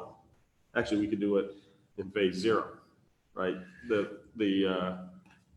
Arguably, you know, as you start to get into, you know, one of the things we'll have to look at, depending on, in terms of each individual act, Right. will probably be limited to 10 people. In other words, inside that area that is their performance area, they're probably gonna be limited to 10 people. And It's you're not- just, I'm go sorry. ahead. I was gonna say, and they're not gonna be allowed to hand out stuff like we No, normally no do on the handouts, no. parades. Okay. Man, this is a great idea, but you know what my fear is, right? One, we got Michael driving, he doesn't keep his eye on the road, he bumps into me. Okay, that's a little one. But two, people, it's nice out, it's hot out. People are gonna walk. People are gonna come. I don't know how you stop that from happening. Now, if it's phase 2 or 3, you know, I'm not a fuddy-duddy that says, oh man, we can't do anything. I wanna do it. I just don't know how we can do it safely without having a whole lot of people come to our town. Right. I just don't know how it can happen. So in that regards, Captain Fay's been part of it from the get-go, from the Monroe County Sheriff's Office, and he thinks it's a great idea and has, you know, pledged their support to help in that regards. You know, whereas you can't, there's no action you can take against somebody for not wearing a mask because it's not a law. You can, you know, arguably from a property standpoint, we can say that you can't set No foot foot on the traffic. property without a mask. Or, Well, you could, Or in a car Or or whatever. you That- gotta be in Right a now, car. it's closed, you know, Park so is closed. we can close the stuff off and, you know, so you can do something about it. can we just say Henrietta this is open to Henrietta residents. I know you can't police it, Right. but when we were doing the face masks, how many people tried to show you license to show that they Right. lived in Henrietta because they thought they had to get the face mask? Well, so one of the things we could do in that regards is we could do tickets. And we could distribute tickets out to residents, and you can't get in line without a ticket. And where do you get the tickets? My point is we would mail one to each Oh, there you house go. in Henrietta. I'd be, Now, it could be, that doesn't limit it to just Henrietta people, because it's like, well, I'm not gonna go, so Here you anyone want to use my ticket, but, Right, but it would It's restrict something. you being overwhelmed. right. But then we still would run into, well, I forgot my ticket. you're doing mailings and everything else. I You know. know, it's tough because, you know, someone's gonna say, what are you doing on this day? Oh, we're not doing it. Oh, wait, the town's doing this. Come on. You know, when we have, Right. I'll say though that there have been a couple of small things like this that have gone on around in the community that my family has done, and they've gone off without a hitch. They've gone off very Was it well. birthday drive-bys? No. What kind of things are you talking about? Wickham Farms had a reverse parade kind of thing, and they set up Okay. all their farm equipment and a little tour around through the farm, the animals and all that sort of thing. And Gotcha. people came in and drove through. How would we keep this to $15,000? I mean, we gotta pay X to come in. Potentially. I mean, if we want to up the budget, we can, but I mean, the parade itself,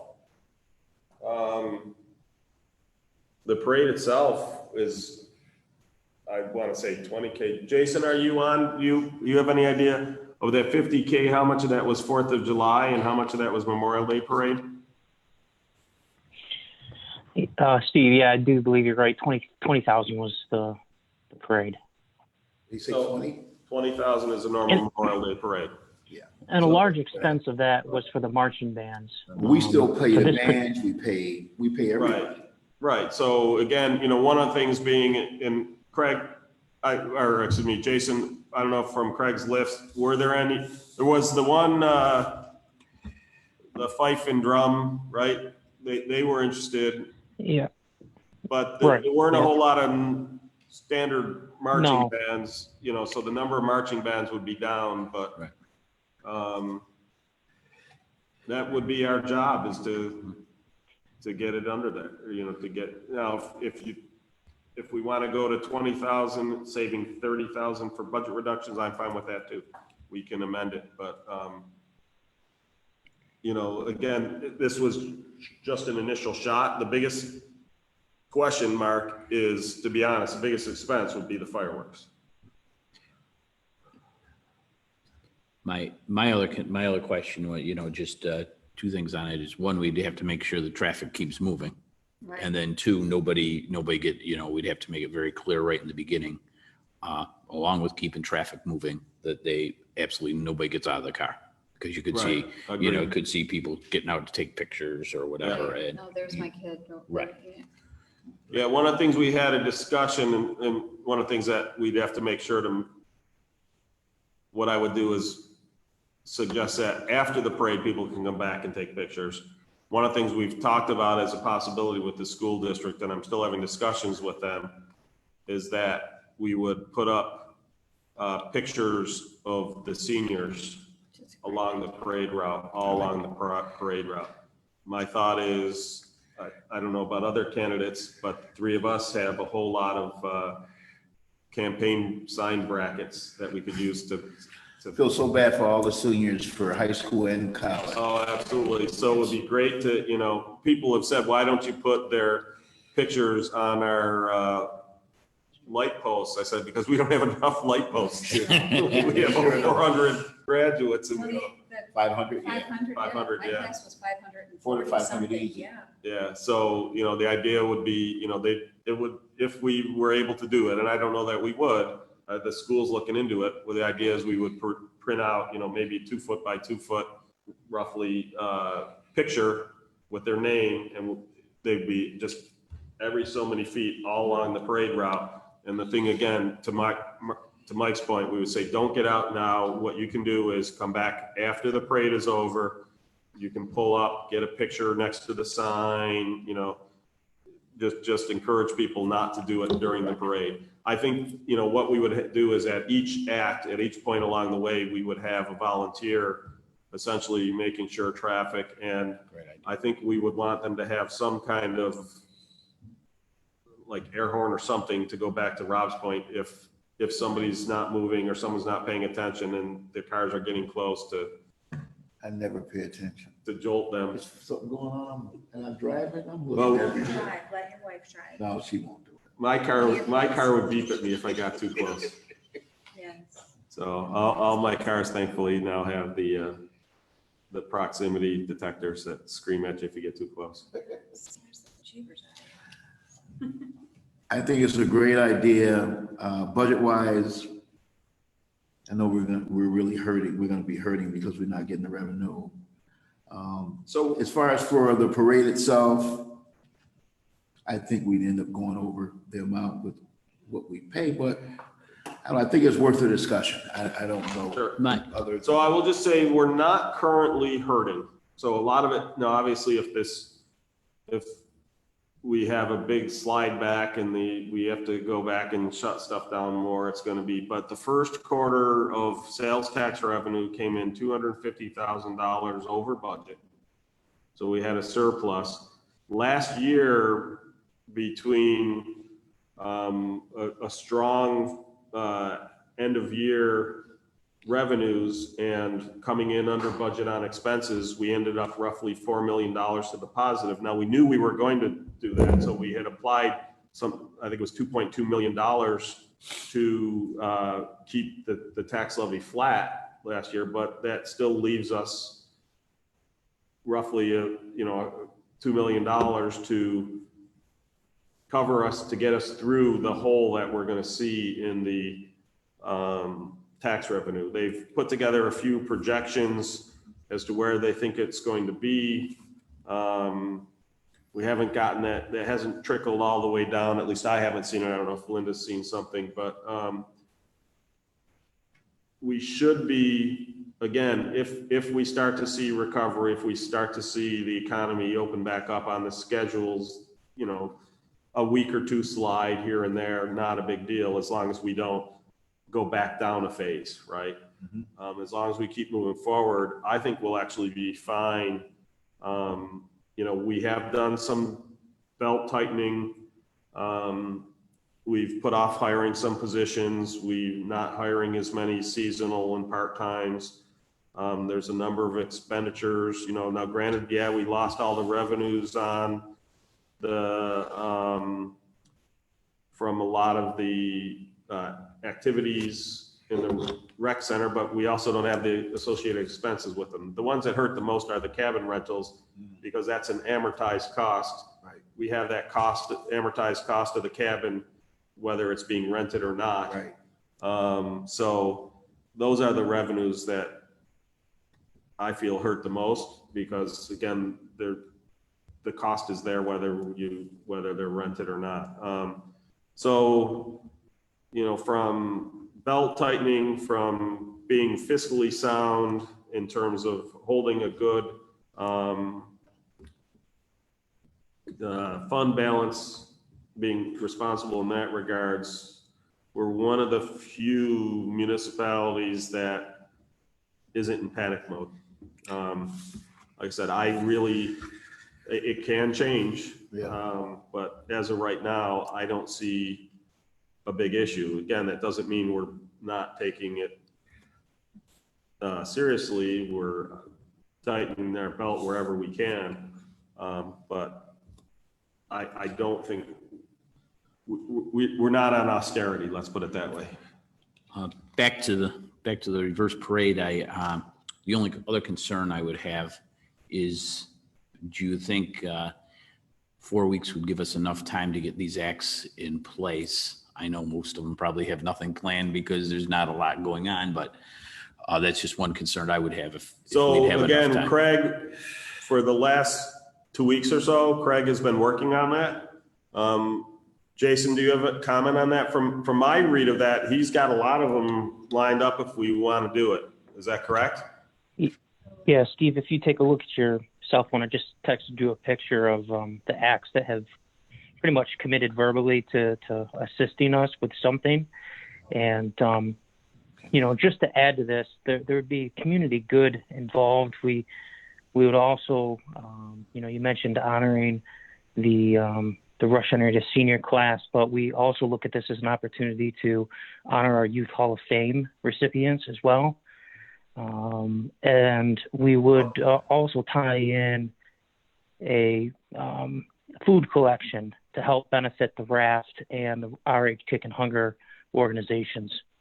And then just having our residents decorate their own vehicles would add a lot of fun to this event as well. And we could certainly make this for residents only. We could include a registration. Registration can be done either over the phone or online. Right. And we could check receipts as they enter the parks or Fair Avenue. So there are ways to coordinate that. I think we could certainly do this under the budget that was presented. And I do think that we could do it safely. And there are some other organizations that we've talked to that I think that we could pull in and have in time with only 4 weeks to go. So just to get in the record, the Towpath Volunteers Fife and Drum Corps, the Rochester Scottish Pipe and Drums, Grease Paint Alley Clowns, Airplay Jugglers, Primetime Brass, Platinum Dance Company, 585 Trail Diggers, those are the off-road vehicle types, the Street Machines of Rochester, Damascus Wheelers, which is formerly the Perry Shrine Club Cars, Captain Marvel, Rochester Corvette Club, RISA, RHAA, Rush Henrietta Soccer Club, Henrietta Gymnastics, potentially Card My Yard. And again, we talked with reached out to the fire department and ambulance, the sheriffs, and obviously our own DPW. Right. To get the trucks out there. And I did mention it to the Legion because I would love for them to do something, basically something, call it patriotic, some with respect to Memorial Day and Independence Day. And it's actually pretty close to, well, actually we pushed it back. It's a week after Flag Day. So you can sort of roll those three patriotic holidays into one. So, like I said, I think we could have a lot of fun with it. Yeah. I think it'd be fun for the families too, I think because they can come up with some kind of a thing to do to their car. you know, Exactly. to make their cars, kind of like what they do down south with their little golf carts. Yeah. Right. I was thinking that too, that we could have like a little competition to decorate the fun. cars and that sort of thing. Yeah. They could be part of it. So since there's a little bit of question on the fireworks, do we want to do, again, our goal will be to keep under 15,000, but give us the ability to go to 20,000 if the fireworks demand it. I guess my question is, do you guys agree that the ground effects fireworks at the center of the park add something? I just think that, like I said, that people, There was one question, what are, I mean, the fireworks themselves on the ground, I mean, what do they, I mean, how? what I'm are sorry, they- my laugh was a text I just received. I know. Sorry. What are they gonna, I mean, see? You can do like American flags. Yeah, yeah, I mean, if you've seen the ground effects that they, you know, they do the one that it sprays back and forth, they're, you know, the fountains, some of them, they are actual metal structures and they light up and create a flag. There's different things Okay. that they can potentially do. You know, we'd again work with, so Jason had the initial conversation, or I don't know if it was Jason or someone from his team has had the initial conversation with Young Explosives, and they said, absolutely, they can do something that sounds really interested. He's interested in helping us out. I just don't want to spend all that money on fireworks, all that money on fire. If you say No, that wouldn't be all 15,000, that money. It's not. Okay.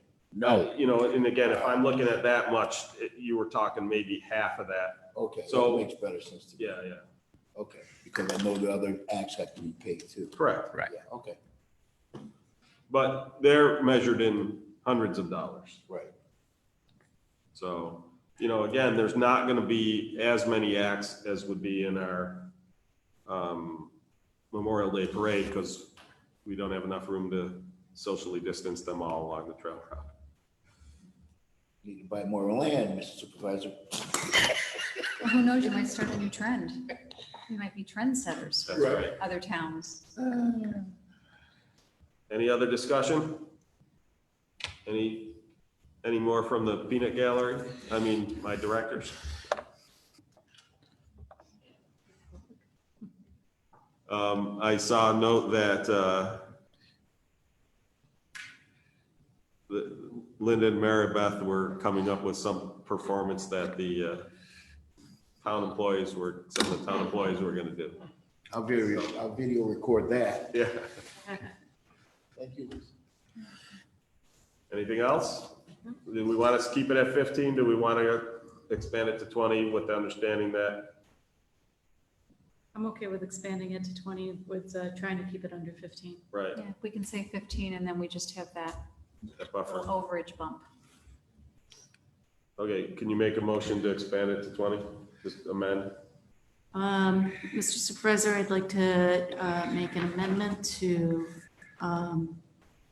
Resolution 12-155, 2020, to allow for a budget of up to $20,000. I'll second. So again, I'll note for the record that we will work to keep it under 15,000, but depending on what the cost of, because what I wouldn't want to do is, you know, my fear on where the cost for the fireworks comes up is if we're going to have them, if we have to have them every 2 minutes for 2 hours, that's 60 cents. I have no idea how much a ground effect costs. So again, I don't want to go hog wild with it, but I also wouldn't want to short people that, okay, only the people at the beginning of the parade get to see the stuff, right? So any further discussion on that? Don, could you please call the roll on the amendment? Yes. Councilman Stafford, Aye. Councilman Bolsner, Aye. Councilman Barley, Aye. Councilwoman Safranek, Aye. Supervisor Schultz. Aye. Okay, so now we will be voting on the resolution 12-155 as amended to authorize a combined celebration of Memorial Day and Independence Day with a reverse parade and also officially canceling our normal 4th of July celebratory activities. Any Second. further discussion? Hearing none, please call the roll. Councilman Stafford. Aye. Councilwoman Bolzner. Aye. Councilman Barley. Aye.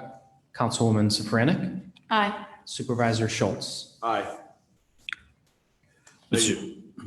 Mr. Supervisor, I have Resolution 12-156, 2020.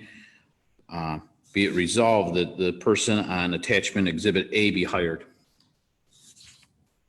Second. Any discussion?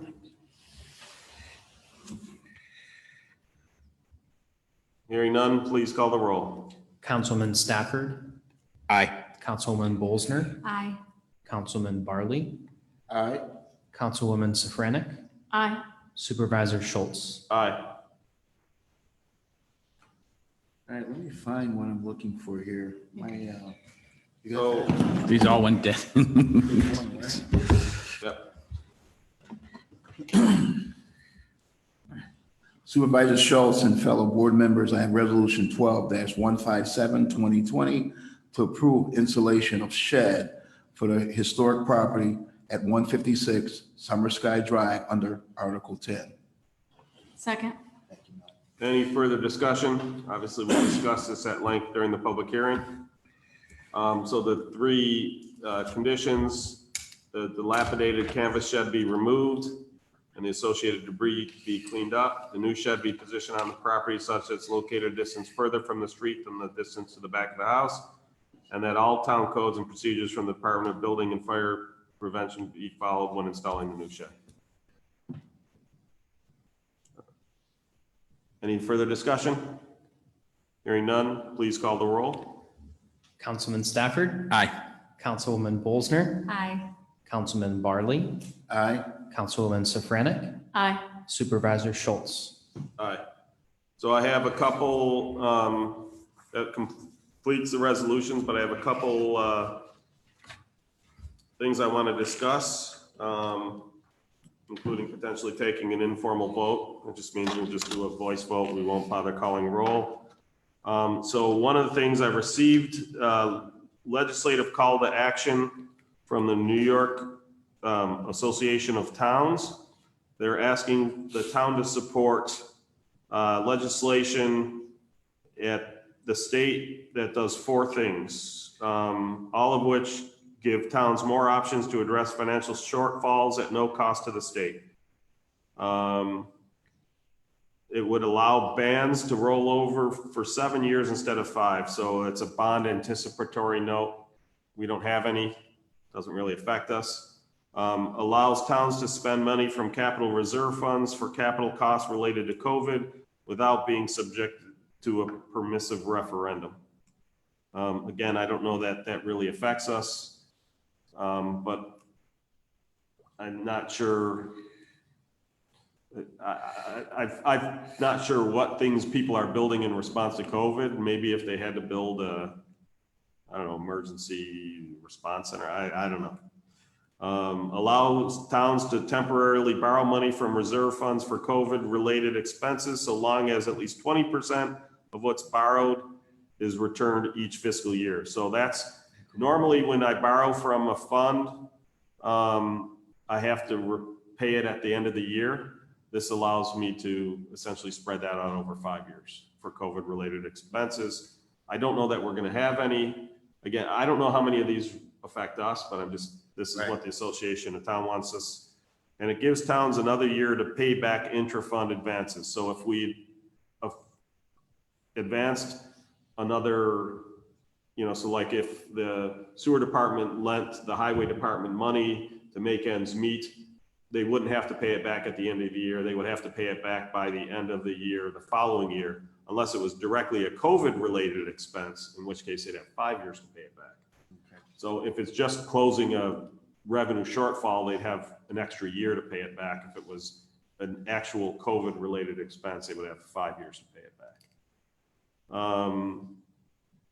So that's what they're basically asking us to support. I'm happy to write a letter of support, but I don't speak for the town solely, it's the 5 of us do. So I just wanted to see anybody have any feelings one way or the other.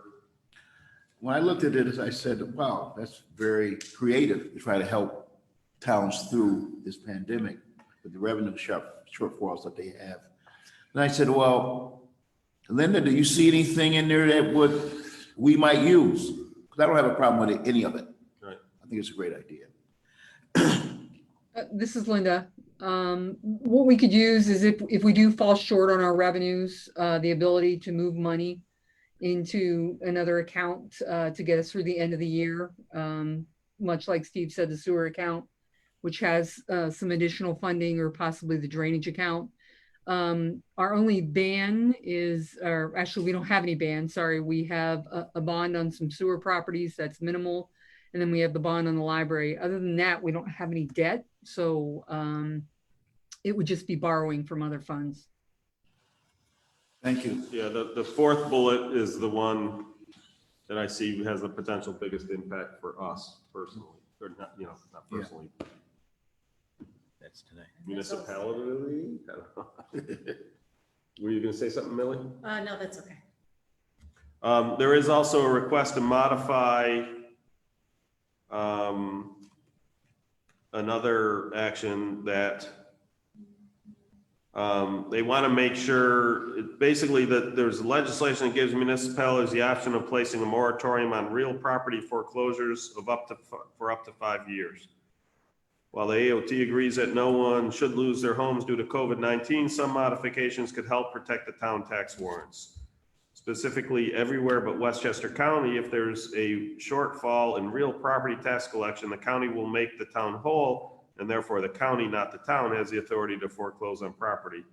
We would like a provision in legislation that ensures that a county will still fulfill its statutory responsibility and make towns whole, even if the town or county opts to suspend foreclosures. Sounds like a CYA. Right. So it's one of those that I would be surprised if Monroe County wasn't going to do that anyway. Right. But for those towns who aren't as fortunate to have a good working relationship with their counties, the ability to have it protected seems to me to make sense. That's a great idea. So what's the deal with Westchester County? They have special rules all through. Okay. I don't know why, but if you read stuff, there's a few other counties that have it too. Like they'll have the rules for everybody else, and then there's the rules for Westchester County and the rules for Rockland County and a couple others. I don't know why. If I had to guess, because some of it's actually in the state constitution, some things like that, I wouldn't be surprised as if what they had to do in order to get the constitution passed in the first place. Gotcha. I don't know. I'm just speculating. Right.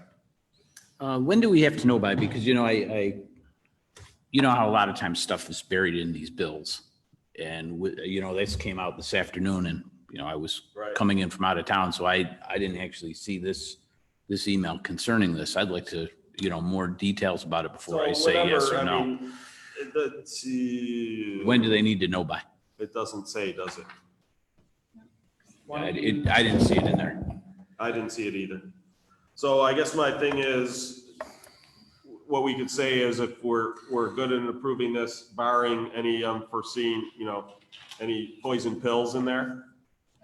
So that, in that way we can look through it. If you spot a poison pill, then we'll have we'll modify the letter accordingly. So basically what I'll do is I'll write and talk about how we support these things. Right.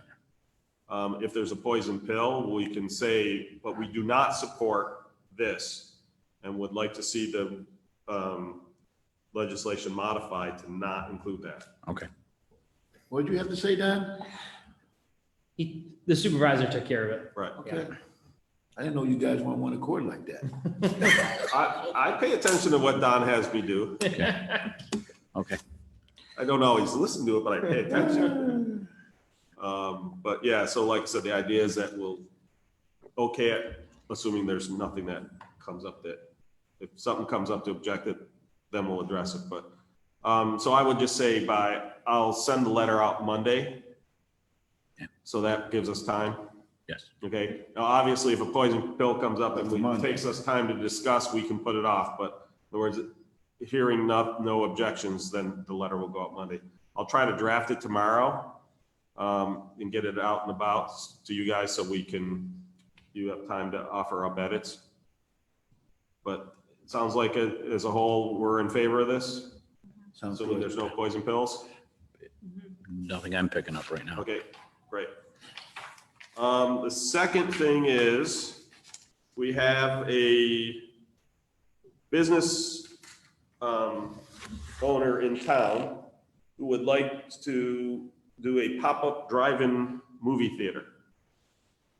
So he would go out and get an inflatable screen. He would do it based off of probably an FM broadcaster, local FM broadcaster. So you would just tune into your radio and or an app. He's talked about a couple different things. He's looking into the technology right now.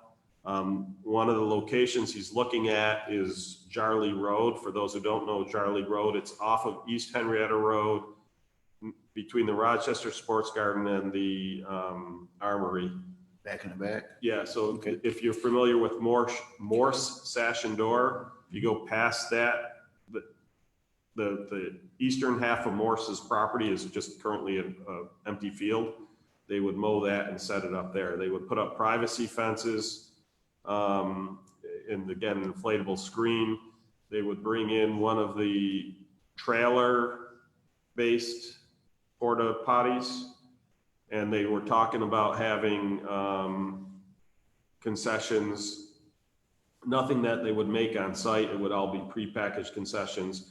And their thought was, rather than have people come to the concessions, they would have either like an app or a phone number you call and you order and they come to you. That he was trying to do it that it would all be online pay, so that they're, you know, basically trying to do it socially responsible, so that you know, even if we don't move forward to the subsequent phases, we'd still be able to do this. There's a couple concerns in that particular area. It's not too far from Interstate 390, so we would want to check with the New York State DOT to make sure they don't have any issues with that. We talked about how would I position the screen. So it's one of these, either I've got the screen such that it's facing the expressway, but that means the projector is projecting away from it, or I have the screen so I can't see the screen from the expressway, but now potentially I can see the bright light of the projector. I would leave that decision up to the New York State DOT.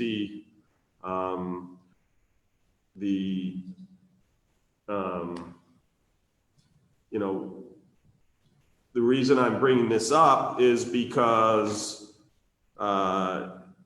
it's in a kind of a gray area in terms of there's nothing permanent. It is so it's sort of a special event permit, like we do the tent permits for the fireworks sales and the, you know, all the different sales that you see in the summer, the mulch sales, that kind of stuff. It would be done through that approval. The issue is that the location that they're looking at, so in those they're typically doing a commercial sale on a commercial property. Here we're doing a drive-in on an industrial property. Now, Who owns the land? Morse. Okay. Now, the only place that our town code actually mentions drive-in movie theaters at all is, of course, in the PCD, because basically everything is allowed in the PCD. It's a free-for-all almost. I'm not a fan of our PCD, but that's another whole other issue. So it gets into the question of do we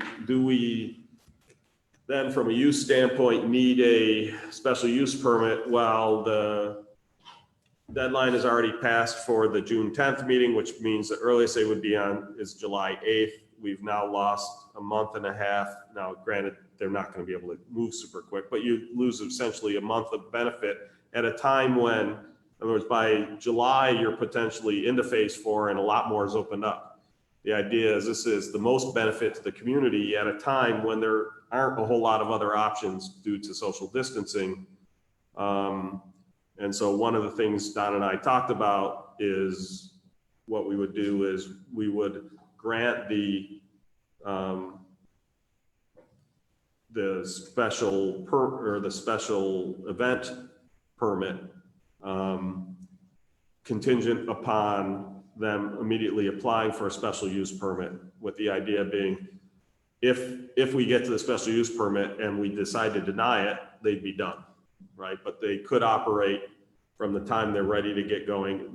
Now, they'd have to, again, meet the requirements of satisfying the New York State DOT. They'd have to satisfy the building department in terms of how the whole thing is set up. You know, we'd make sure that the plans that they have in place with regards to social distancing, we feel are accurate. So in other words, it's not saying it's approved. We're saying, here's what you would have to do in order to get this, but we would treat it as if they already had, or if drive-in movie theaters were expressly allowed in industrial zones. You know, again, for whatever reason, they're not. The only location they are is in a place where there's no way that they'd ever give up the real estate to put in a drive-in movie theater, which I think is kind of funny. It's the only zone that they're allowed. Just wondering what people thought about that. Just wondering if I'm opening up a can of worms by doing it. Am I gonna set a precedent that other people to do things like this? Well, one of the things we talked about is that the authority that we would have to do that under is because there's a state of an emergency in place. So without the state of emergency, we would not be able to do that. I'm gonna use your line. That still doesn't stop someone from suing. Well, nothing stops anyone from suing. This guy can sue if we turn him down. So someone could sue it, you know, so that's not the point. It's not whether you can stop someone from suing, it's whether you feel that they have a good case or not. You know, so again, and to be honest, if somebody comes up with some other idea that would be a great activity that can be done in a safe manner, and we have to fast track it in order to help out, you know, one of the issues is that there is a lot of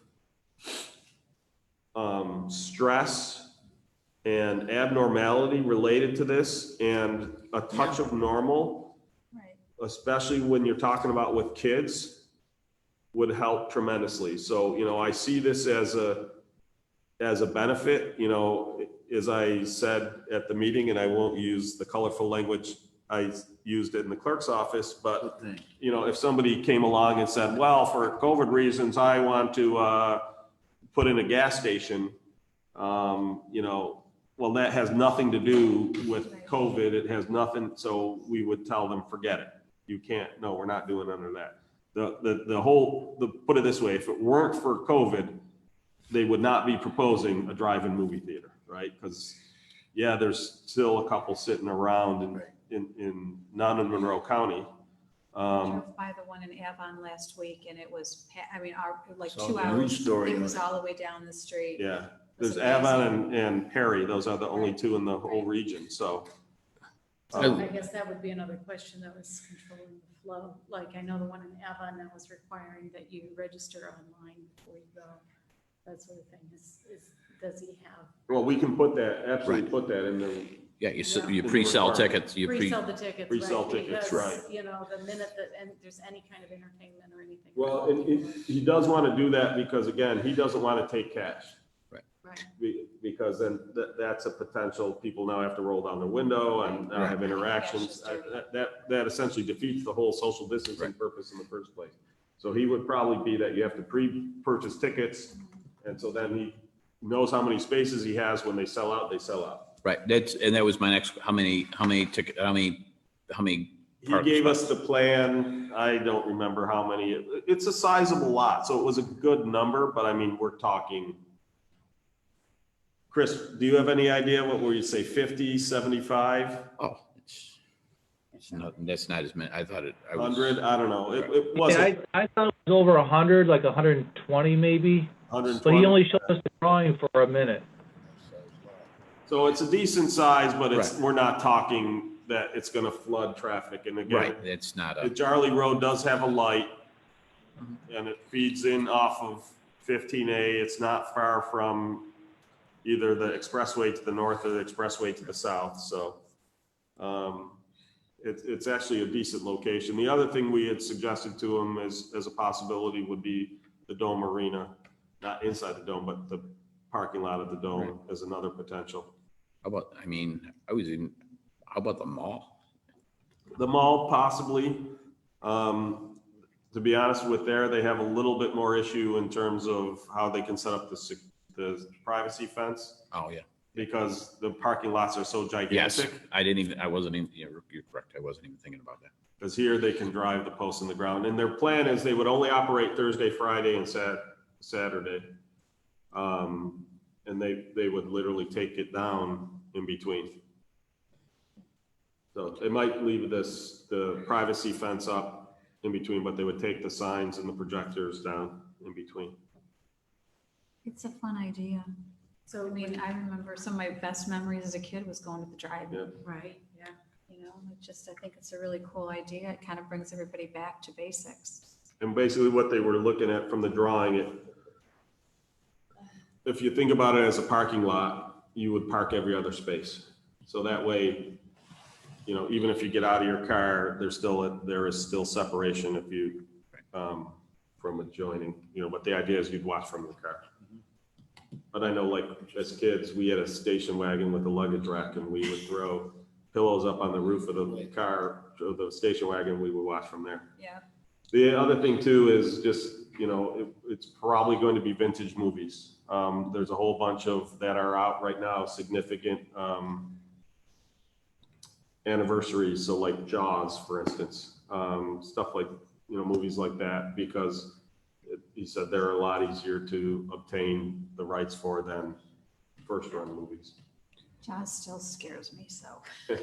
I like the idea. I think it's cute. I think it's great. And I like the vintage too. I think it's a great. Right. So would a permit application come before us? Is this what? Yeah, special permit would, now the first part would actually go to Kevin. Okay. And what he can do is just, you know, I'll ask him to keep the board informed as to the requirements he's putting on it. And like I said, one of the other things is we have to reach out to New York State DOT to make sure they're okay with the location, and which way they want it oriented. If they say no, then he'd have to find an alternate location.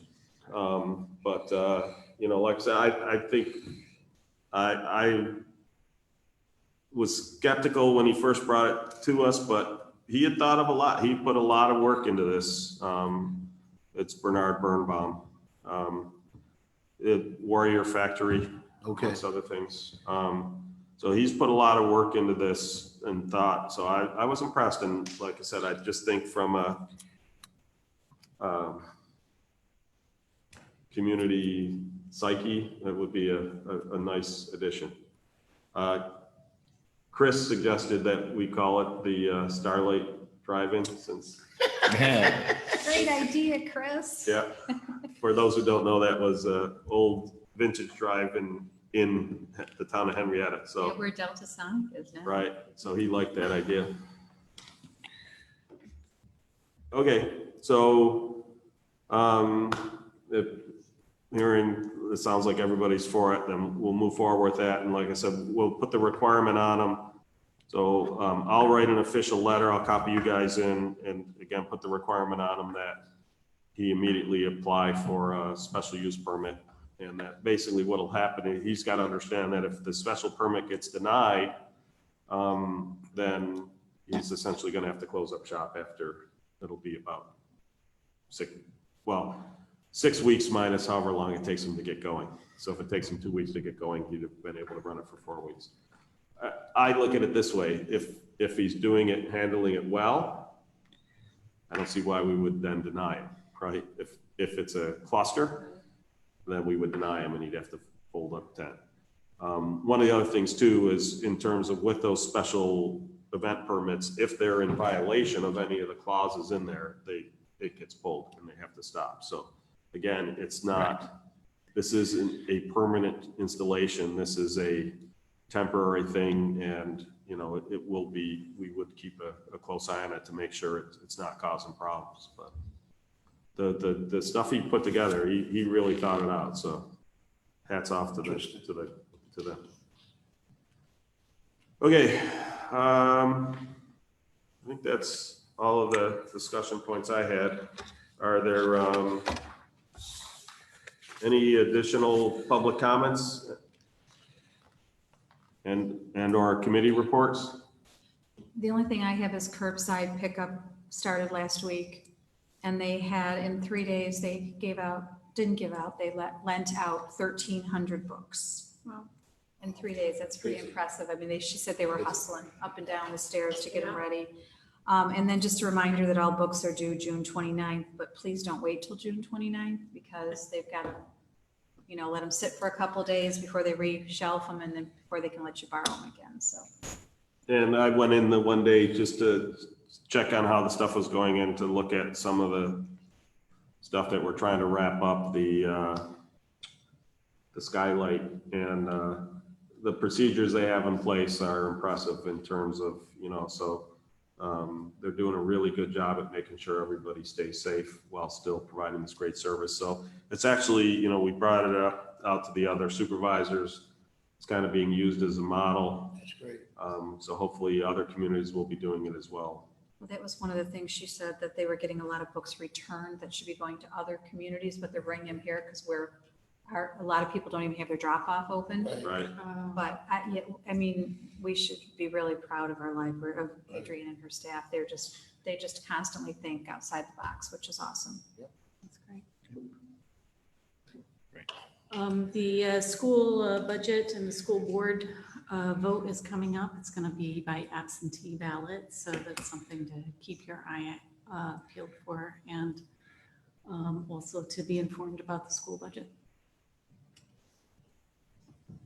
I have nothing this week. Well, I see that there's a blood drive at the rec center on May 31st, right? So that was a Scott Hetchko organ drive. They switched it to a blood drive, and then we're also then advertising yours at the library. So there's no excuses to not get blood. I wouldn't recommend doing both of them. Yeah, I think that's a little close. Yeah. 1 week after a week. But there's a lot of slots open for June 6th, Saturday. Right. And I encourage you to sign up. I will do so. I will hold your hand. I'll be there at 10 in the morning. So the, Sign up. one of the things, all the previous ones have all filled up, so I'm hoping that we'll be able to fill up both of those. Right. Saying there's going to be a crisis of Yep. coming down the pipe, so Oh, it's yeah. important, yeah. And if anybody's convalescent, by all means give. Because convalescent plasma is one of those things that helps tremendously for those who are in critical condition with COVID. Anything else? It's up to you, Mike. No, I'm good. I'm good. Okay, hearing nothing further, can I get a motion to adjourn? So moved. Seconded. Hearing no objections, meeting adjourned. Thank you to Terry for Is that the real providing sign time? Is it language. actually like 9 o'clock? I know.